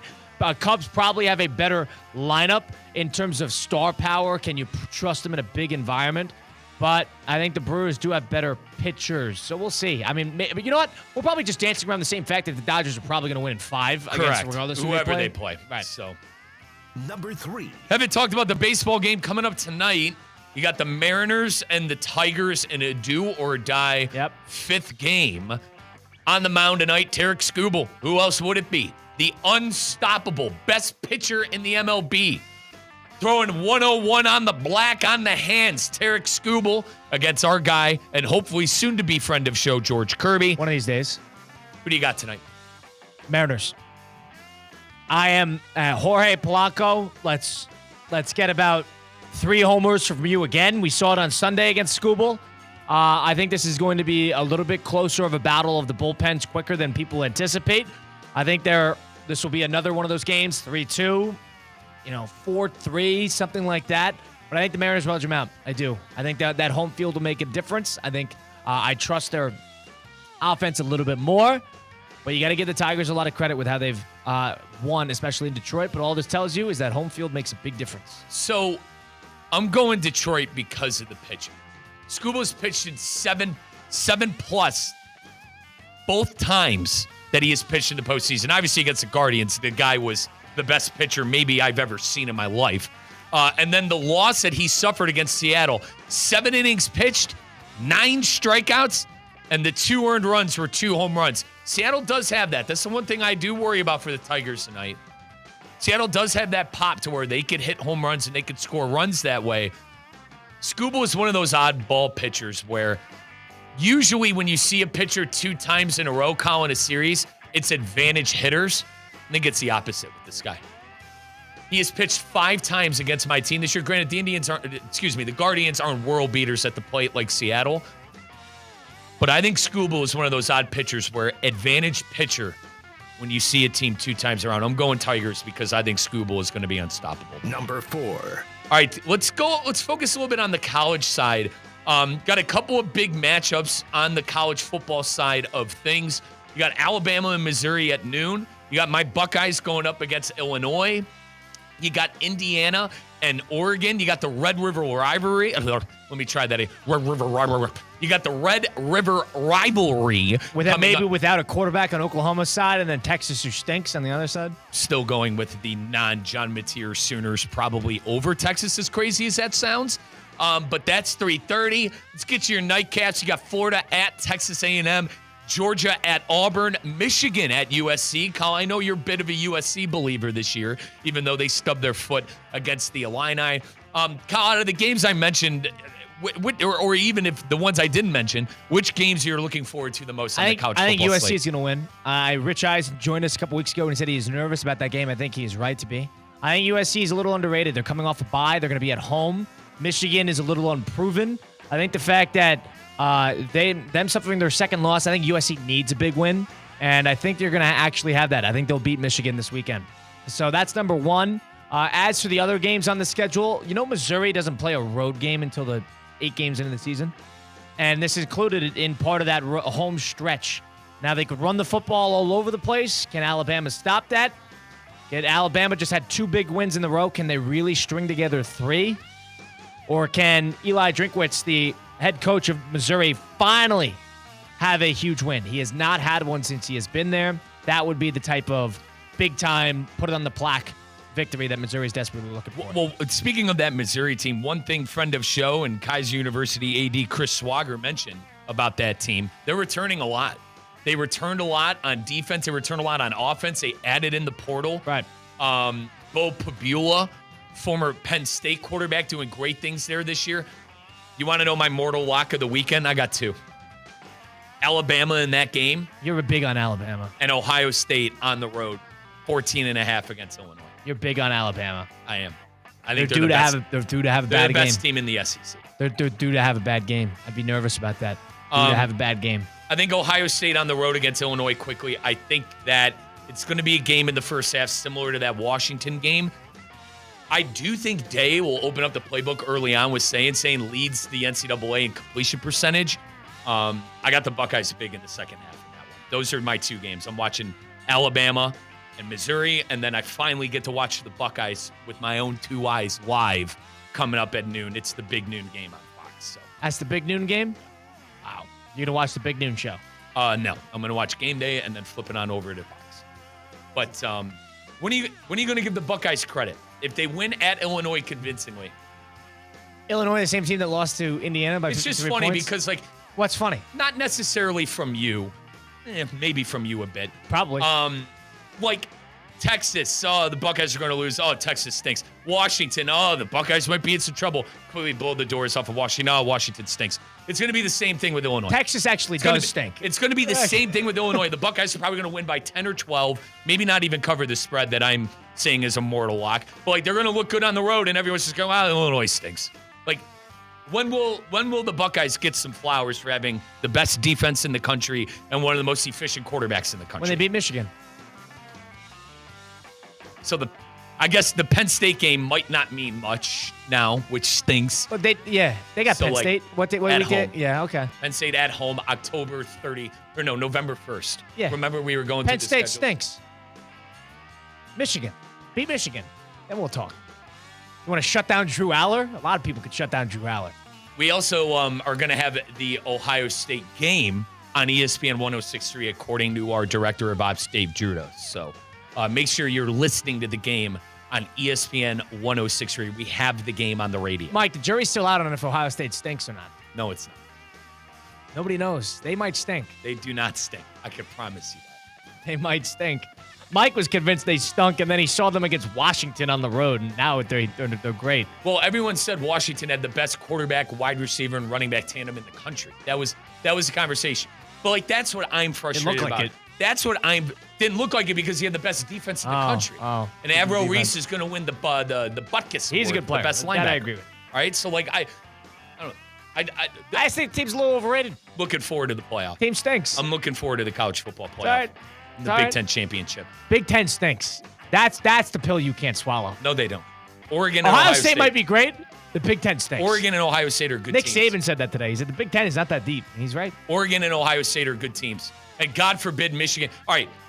You should hope that Illinois plays well this weekend. No, because if they roll over and get killed by 42 points, it makes the Big Ten look worse. Win by 50. I think Indiana might be decent quickly. Oh, now you're on Indiana because you know the Big Ten needs the firepower. If Michigan loses, you need the Big Ten to get the firepower. If Michigan loses to USC, I need you to hold them accountable like you hold my Buckeyes accountable. Michigan? Yeah, there'll be 2 losses on the season already. No, I agree. I don't Both hold big Michigan games. to the same standard that I hold Ohio State.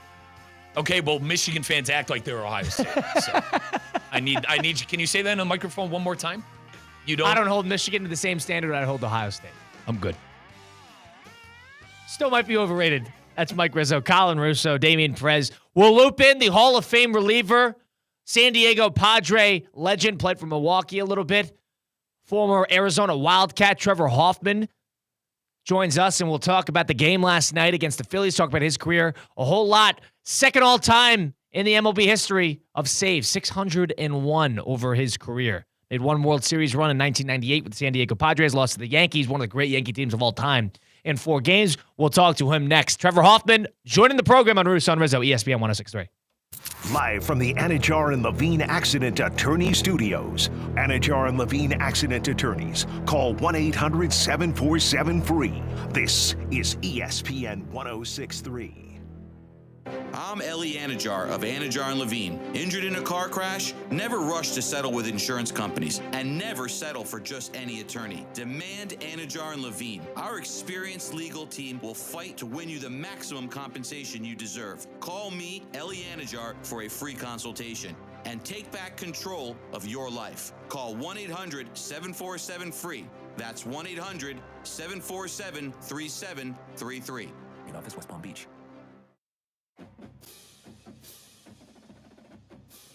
Gators fans, you still have 3 chances to catch Florida football live in the Swamp this season.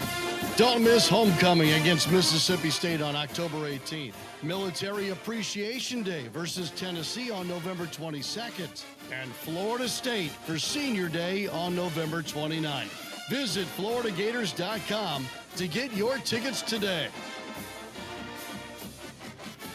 Banyan Printing. For 47 years, the trusted partner for all your printing, mailing, and signage needs. And 2025 just brought something big to Banyan. Introducing Banyan's new press. Bigger, faster, and more competitively priced than anything you'll find anywhere in the Palm Beaches. Think variable data postcards, bulk mailings, and high-quality print on stocks up to a 24-point board. Banyan Printing. Visit banyanonline.com and discover how your business's printing materials can get bigger and better.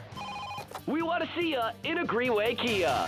Are you tired of the hassle of buying a car? At Greenway Kia of West Palm Beach, we're changing the game. No pushy salespeople here, just friendly product specialists on salary here to help you find the perfect ride. With over 500 vehicles in stock and a goal to sell 250 by month's end, that means incredible deals are waiting for you.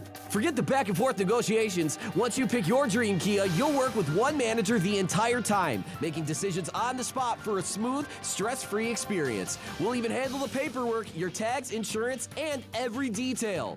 Need help learning all the features? We'll schedule a post-delivery session when it's convenient for you. And if you can't make it in, we'll bring a new Kia right to your home or office for a test drive. Plus, for a limited time, you'll see the factory invoice right on the windshield of every car in the showroom. Visit Greenway Kia today or shop online at GreenwayKiaWestPalmBeach.com. We want to see ya in a Greenway Kia.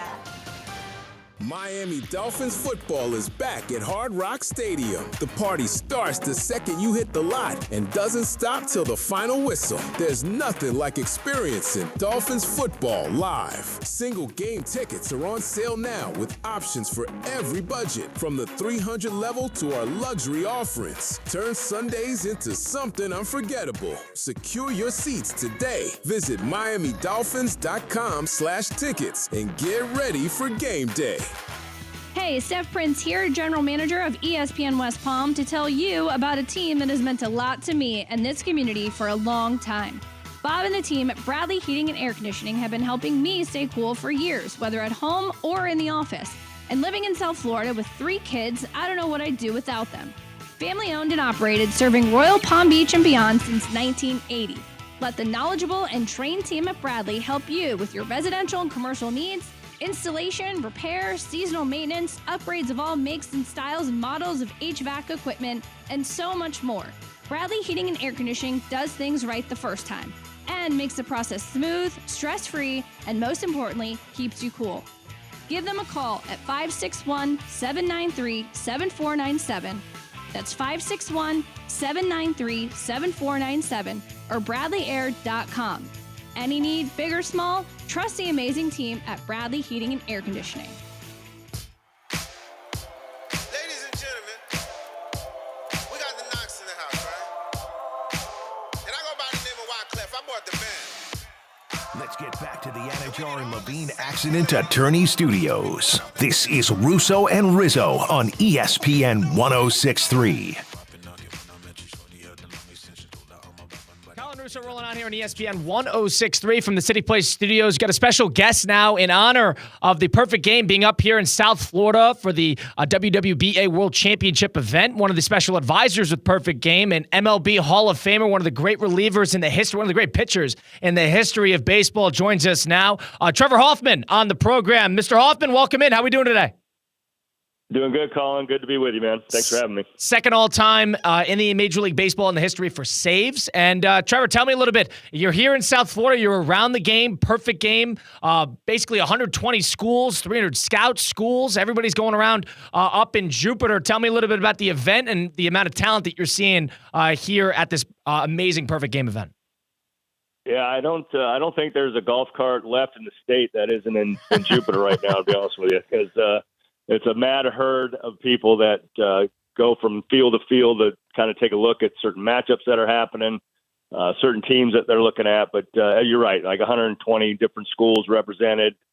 Professional ranks are there. I know the Padres have a big group assembled, and I got to see them firsthand yesterday. So it's a great opportunity to put some eyeballs on some good kids and some good baseball being had. And they're just trying to dodge some raindrops to try and get some games in. Welcome to South Florida, right? Nothing screams Florida like it raining every single day. Believe me, I know, Trevor. It is a nightmare to deal with, especially in the afternoons. But, I mean, looking at how baseball is now in the recruiting sense and working your way up and going to events like this is obviously exploded. It's always been a thing, but it's exploded, I would say, in the last 10, 15, 20 years with the amount of eyeballs that's online and that you also have to be at it in person. Comparatively, when you were coming up and when you were going to Arizona and having your come up, how does it change in terms of how these players are playing, how they're getting seen, and the type of events that they're doing going through it? Yeah, it's become really interesting in how kids can really promote themselves and get out there in a way that is different than the era I came up in. It was just happenstance. If a guy was at a game and you happen to have a good game, you might get written down on a piece of paper and they'll follow you a little bit. Kids today, they can reach out to the recruiting coordinators and let them know what their schedule's like, what game they'll be playing, where they're going to be at, what time, and that way it's not just a hope that they randomly at your field and run by when you're playing. And so it's a good opportunity. They can pick out some of the schools that they would hope to play for at one day and hopefully get those eyeballs there. And honestly, it's a great opportunity for the teammates to be seen too. And so this event in South Florida is fantastic for the rising kids in 26 and 27 classes that they're going to graduate from, and to be able to be in front of a lot of scouts and a lot of coaches really is the next step out of high school for these kids. Now, Trevor, coming up in your way of drafted in 1989 by the Reds, again selected in the expansion draft over to the Florida Marlins. You had a great career with San Diego, as we know, and also the Milwaukee Brewers. You played 18 years in the majors. You played in the bigs. You had a terrific career. You were able to stay on top of it, and you were able to kind of have a consistent career. Comparatively, looking back on it, tell me a little bit about what it took to have a 20-year career, damn near 20-year career in the Major League Baseball. It's not necessarily something that we see too much nowadays. And comparatively to what you're seeing, how'd you do it? Yeah, there's not a magic wand to just say, hey, this is what it's going to take. But along the way, I had really good people around me. I was very fortunate that the training staffs I was associated with, whether it was in the minor leagues in Cincinnati or Florida, as you mentioned, San Diego and Milwaukee, the bulk of it being in San Diego, Todd Hutchison and I worked really well together. And, it wasn't magic. It wasn't rocket science. It was get out there and do your running to kind of help the system move around. It was the weights. It was the manual stuff that we would do in the training room. And, it's just paying attention. I think I was lucky in a sense that I wasn't throwing the numbers that you're seeing today on television. And so, there wasn't the stress on my joints per se that some other people had. I had to kind of trick them with a mediocre fastball and a decent changeup and kind of get in and out of there. So I was pretty lucky. Again, having the right people around kind of really extended my career. A little modest with the, so decent changeup. But, Trevor, one thing about your career that's interesting is you're right. You mentioned it. You didn't necessarily need to throw, the heat and the power, the firepower that you see nowadays. I was talking to a couple former professional players yesterday at the Perfect Game event, and they said a lot of the same thing. These days, a lot of it is just about being a flamethrower, throwing harder than the next guy. And you're seeing, obviously, the increase in protective arm injuries and innings restrictions and keeping these guys healthy and understanding mileage. That's sort of where pitching is going. Did you almost see that coming? Or is this something that has been a new phenomenon that has sort of taken you by surprise, that it's a little bit less about the chess with pitching and it's more just about the power? Tell me about that a little bit. Yeah, I think it's an interesting dynamic in a sense that, we've always been chasing velocity. I think, as a kid growing up, I was enamored watching Nolan Ryan throw fastballs by people. And so it's like, man, I want to be like that. And how do I go about doing that? And so today we see so much velocity in the game. And it is a little bit different in the sense that the radar gun is picking up the ball up at the release point of the hand versus at the plate, where back in the day it was, 100 miles an hour from Nolan was at the plate. So, who God knows how hard he would have thrown it. They've been picking it up out of the hand. But you're right. There's a lot of people in the game that are throwing hard, and there's going to be an adjustment where, hey, I don't have to throw 100 every pitch. I need, sooner or later, just that becomes normal if you see it all the time, and you got to learn to back it off and change speeds. And we're very concerned about the ripping of, elbows with the spin that they're trying to create on shaping different pitches. And so, it's important that they take a serious look at their own career and go, hey, there's a limit of anybody's bullets that they're going to have in their arm. And so you got to be paying attention. The parents have to be involved. And, hey, I'm not going to go to 14 different tournaments throughout the summer. I'm going to pick a couple. I'm going to make sure I'm up for it. And, hopefully I'll play other sports throughout the calendar year that can augment some of the things I would only do in baseball. And so it's something that you got to be proactive with your own career. It's amazing how hard people are throwing now, but across the board, but you still got to put it through the strike zone. And so command's probably the biggest component that we don't talk about enough. Major League Baseball Hall of Famer Trevor Hoffman with us now on ESPN 106.3. Trevor, let's get into your career a little bit. San Diego for the bulk of your career. You played for Bruce Bochy was your manager at the beginning of his career. Tell me about him a little bit, because he's probably going to get a job post-Texas, a 4-time World Series champion. You guys had a couple good runs, including the 98 team, which we'll get into.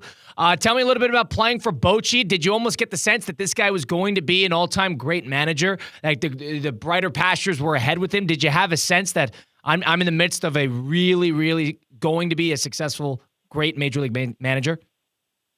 Yeah, it was interesting that, the scuttlebutt around the league about certain people were players' managers. And, the guys in Atlanta would talk about Bobby Cox. The guys in New York would talk about Joe Torre. And Boch was that way for me in particular. He just had the great ability to communicate.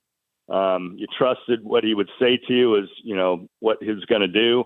And that's all you can ask for is trust between you and your manager. And, as far as him moving on and having the success that he did in San Francisco, there was no doubt that he was beyond his years. We talk about a lot of analytics in the game. He goes, I was prepared equally as much as everybody else. I just had, up in my head. I didn't have to have an enormous amount of information. I was kind of paying attention, to the things that I was given and things that I was seeing with my own two eyes, that he would say. And, I think it'll be interesting if he does walk away from the game. He had an amazing career. He'll be in Cooperstown before you know it. And, it doesn't surprise me. But, getting to be around a guy like that and see how he works everybody and, being a journeyman to his degree as a player, he recognized that not every roster is built with superstars, and it's more of the same type of players that he was. He could relate, and he did an amazing job. It was a privilege to play for him. And a lot of things that goes unsung about the managers of today's game, even back then, was feel. And you mentioned analytics. Some guys were ahead of their time in terms of how to read analytics, how to leverage it, especially in the bullpen. But nowadays, more so than ever, you're seeing managers really analyze and get into the numbers of which pitchers to go when. And I wanted to ask you about your perspective because as a closer, as a reliever, there's different understandings of when you should go in and if you need to get 4 outs, or comparatively, if you're going to get 6. The Phillies asked Duran to get 4 yesterday. They brought him in the 7th. I mean, there is a lot of overanalyzing that can happen when you have this much numbers in front of you, especially nowadays. Tell me a little bit about how the approach to deploying bullpen arms was when you played versus what you're seeing now. Yeah, I think in my day it was pretty designated on what guys' roles were. And, it was comfortable because you had an idea how each of us could prepare from the 6th inning on, how we were going to prepare and how we were going to roll through the rest of the game based off of the usage that we'd all gotten used to. And that's a comforting feeling to know, when you're going to be used and how you can prepare for that. Today, San Diego's bullpen had almost an abundant amount of talent, bringing Mason Millen over and unfortunately losing Jason Adam, but you had Robert Suarez, you had Adrian Morejon, you had Jeremy Estrada, you had guys that, were high leverage guys, and Mike Shield did an amazing job of deploying these weapons when he felt like he had the matchup that he needed to have and trying to preserve a win or chase a win, or even like how he's going to navigate being down. So, the analytics do play a factor. I know that, they don't want to see guys as much facing a lineup 3 times, but like you said, Colin, trust your eyes. If he's having no stress innings and he pitch counts down and they're just not seeing him, you're actually maybe doing him a favor by bringing in another bullpen arm just to kind of stay away from certain things that are triggers that you think analytics are telling you. And so I agree with you. I think, trusting what your eyes are really telling you is probably the biggest thing that managers today have to fight with. And, Trevor, one thing about the Padres you were with, that 98 team made the World Series run. You ran into one of the great Yankee teams of all time on top of that, but you guys had a terrific run and a lot of high-leverage situations that you were involved with. Tell me a little bit about, as a closer, you had so much success, 600 saves. It's a little different when you get into the postseason. It's a different feel when you get into the postseason, and the stakes are higher. I think everybody can see that some pitchers feel it. Tell me a little bit about the approach going into a postseason game. Did you, as a player, try to keep it as normal as possible, or did that sort of high leverage bring something out of you? You throw it a little tick harder. Tell me about that. Yeah, I think the neat thing about it is that you try and develop routines, and regardless if it's an April game or just after the break or postseason, you try and keep your routines. But there's no way of looking around, postseason baseball. Like your momentum changes from pitch to pitch, not inning to inning, and so. I would have liked to have had a little more success. As you mentioned, a pretty darn good Yankee team we ran into. Yeah. Their patience at the plate was unbelievable, and they ended up getting us in 4 straight. And what an amazing team. It was an honor to kind of go up against them. I wish I had played a little better myself, but those things happen. And as I look back even today, this long ago, it was such an awesome opportunity to be in the World Series, to go compete with the guys that were around me. Just a lot of fun time. And I really enjoy watching postseason baseball now. I can't get enough of it. I wish we had more of them. I'd like to see the expansion of playoff games and going up against the NFL because, we're down to 1 game in the division series today and another one tomorrow. And it just starts the climb up the ladder to try and hoist a trophy. It's a good time to be watching baseball. So, Trevor, are you in favor of the 3-game wildcard, 5-game divisional series? Do you think it should expand, go 7 and then 7 again, and then maybe 5? Do you think more teams should be in? What's your perspective on that? Yeah, I think 7. I look back, I go, you know what? I think hockey and basketball have it where their teams are going to rise after 7 games. You're going to get a really good handle of who should beat who. I think it's silly to play 162 games and have it decided in 3. It just, and then you got people waiting around for longer times than they do over the All-Star break. So, everyone, you add 2 more teams, you could get everyone started on time at the same time. You play 7 games in the first series, second series, and obviously into the World Series. I don't think you can get enough playoff games. You might have to shorten the season a little bit to do that, but the big problem would be how do I manage a roster? I have to have a roster that one, can combat and can compete for 162, and then also a sprint. I think it's almost too much of a sprint in 3 games. You can run into 2 hot pitchers, 1 hot pitcher for that matter, and shut down a good lineup. And we all know good pitching shuts down good hitting most of the time, and you don't need as many. But in a 7-game series, you're going to have a true test of your full roster.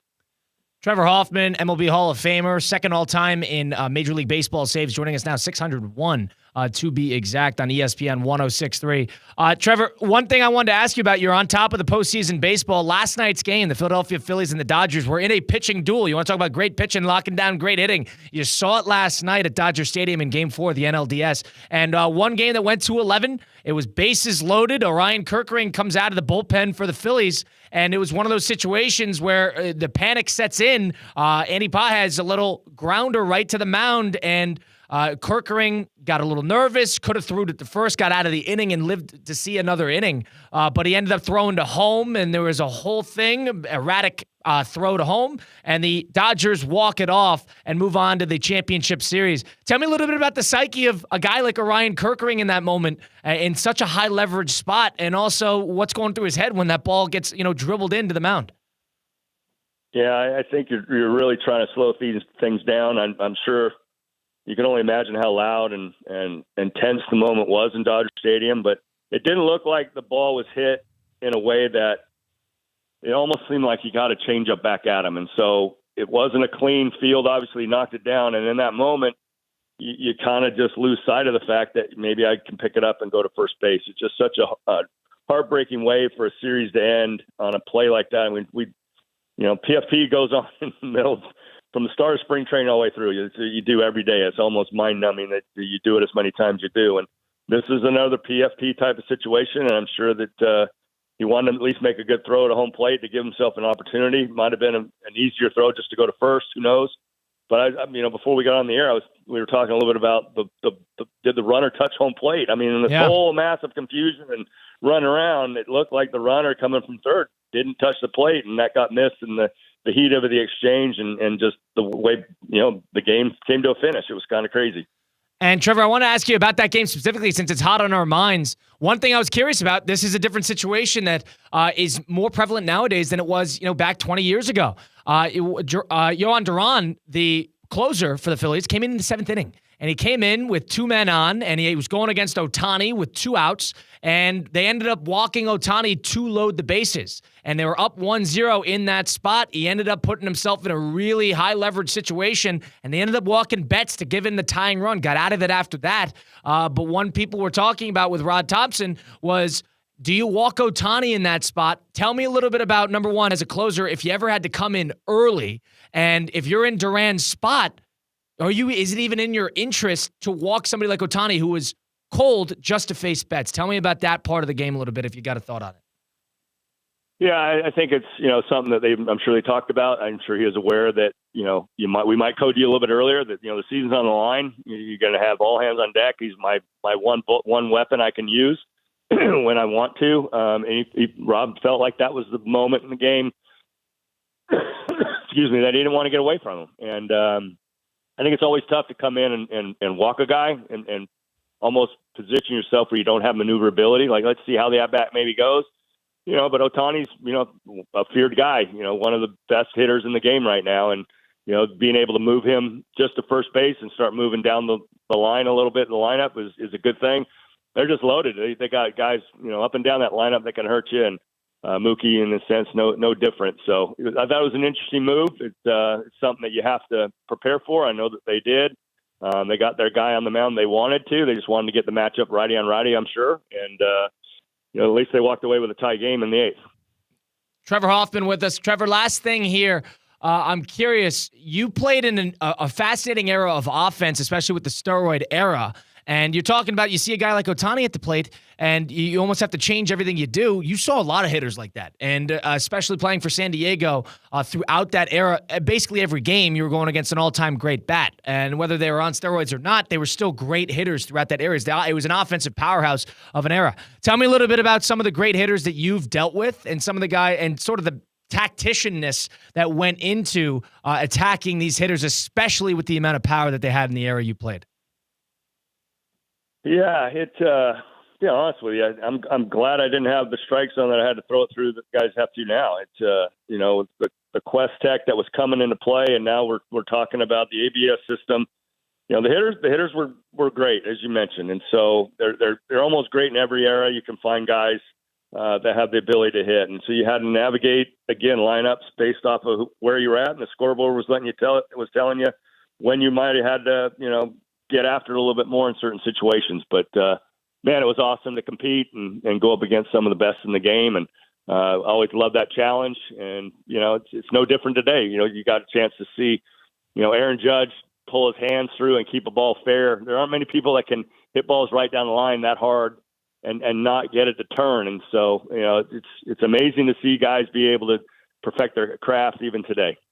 Is there a fearsome batter that really, kept you up the night before you were going against their team thinking, all right, if I go against him, I got to be on my game? Who was that batter to you?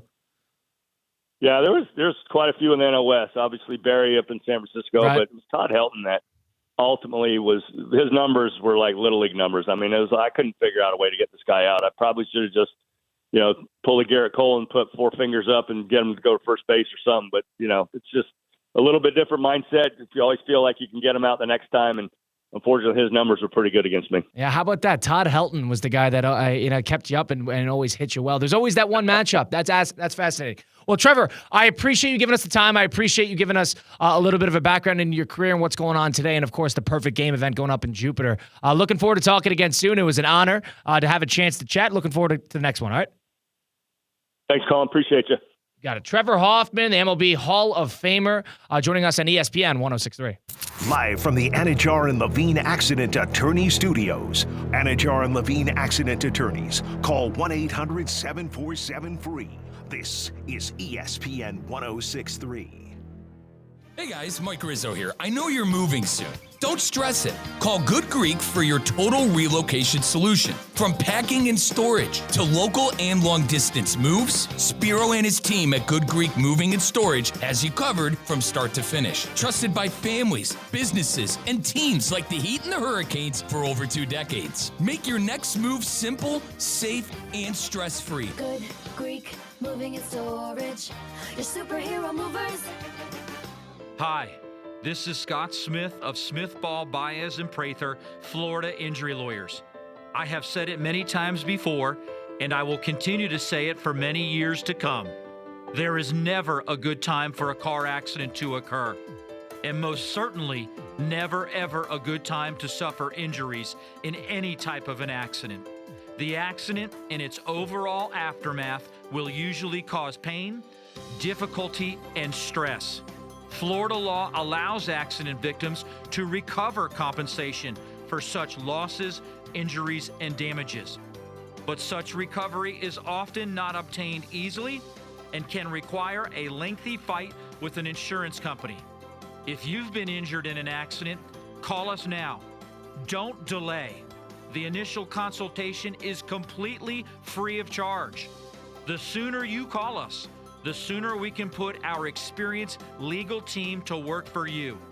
Don't hesitate or pause for another minute. Our experience, knowledge, and resources could be working for you just minutes after the call. If you've been injured, the lawyers at Smith, Ball, Baez, and Prather will help. Call us at 500-HELP, 500-HELP. With Smith, Ball, Baez, and Prather, help is just a phone call away. Offices Palm Beach Gardens, Boca Raton, and Port St. Lucie.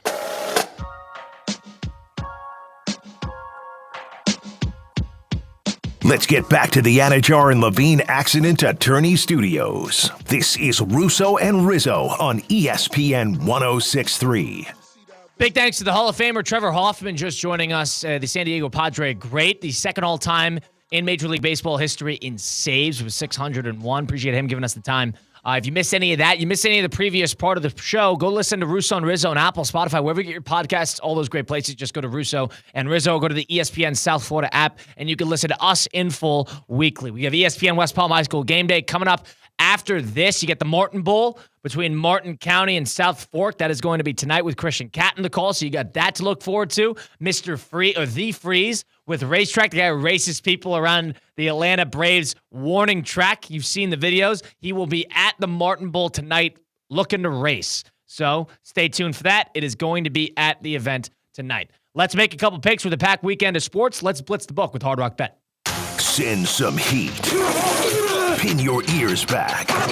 It's time to blitz the book. Presented by Hard Rock Bet. Blitz the book presented by Hard Rock Bet on ESPN 106.3. All right, I made 4 picks today in a parlay style, but I've made 2 MLB to wins in the game 5s, and you're on the opposite side of either side. I took the Brewers and the Mariners. You like the Tigers and the Cubs. Yeah, we're gonna put together a parlay and exclude those. All right, does that work? It does. Now, one game I need on the parlay. I like Ohio State minus 14.5 tomorrow. I think they cover that, not with ease. I think the first half is close, but I think second half they'll be able to pull away in that one. So you want to take Ohio State minus 14.5 at Illinois on the road. And then I also want a road favorite in Alabama. You want to take Alabama? Yeah. So those are my picks. Alabama 3.5, Ohio State 14.5. Ohio State's been a cover machine all year, and so is Alabama, excluding one game in the Florida State game. So if you put those two together, we're already at plus 274, Kyle. So all right, so I got a couple more. I like BYU at Arizona. BYU with Hank Bachmeier's brother, who is a true freshman who has played as good as any true freshman in the entire country at quarterback.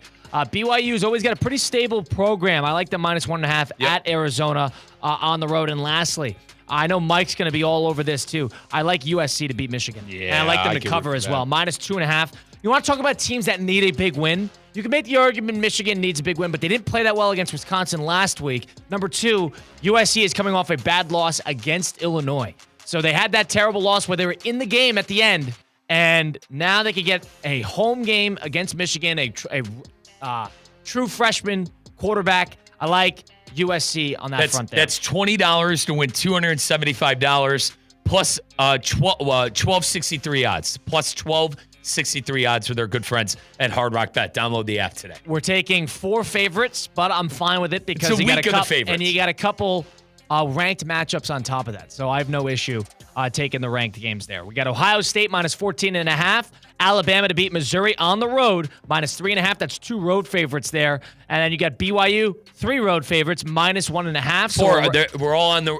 And USC's at home. There you go. And then we're taking USC in their building. Fight on, the Trojans. So we'll see what happens there. That's our college football Blitz the Book parlay that we have with a Hard Rock Bet. Go download that app today and go listen to Russo and Rizzo on Apple, Spotify, wherever you get your podcasts. Catch us on YouTube at ESPN West Palm, Twitter, and Facebook. And stick around for ESPN West Palm High School Game Day, which is coming up directly after this for some Martin Bowl action. Colin Russo, myself, and Damian Perez will be with you for pregame, halftime, and postgame. And you get Christian Cat on the call. You can watch it on ESPN Top 63, where you can watch us as well, ESPN West Palm. Stay tuned to Mike and Damian tomorrow with some Inter Miami action and some Saturday tailgate. Stay tuned for Sunday Huddle at 10 a.m. on Sunday with myself and Cade Chumson. And we'll see you on Monday with a lot of baseball to react to. Stay tuned for it. It's Russo and Rizzo on ESPN 106.3.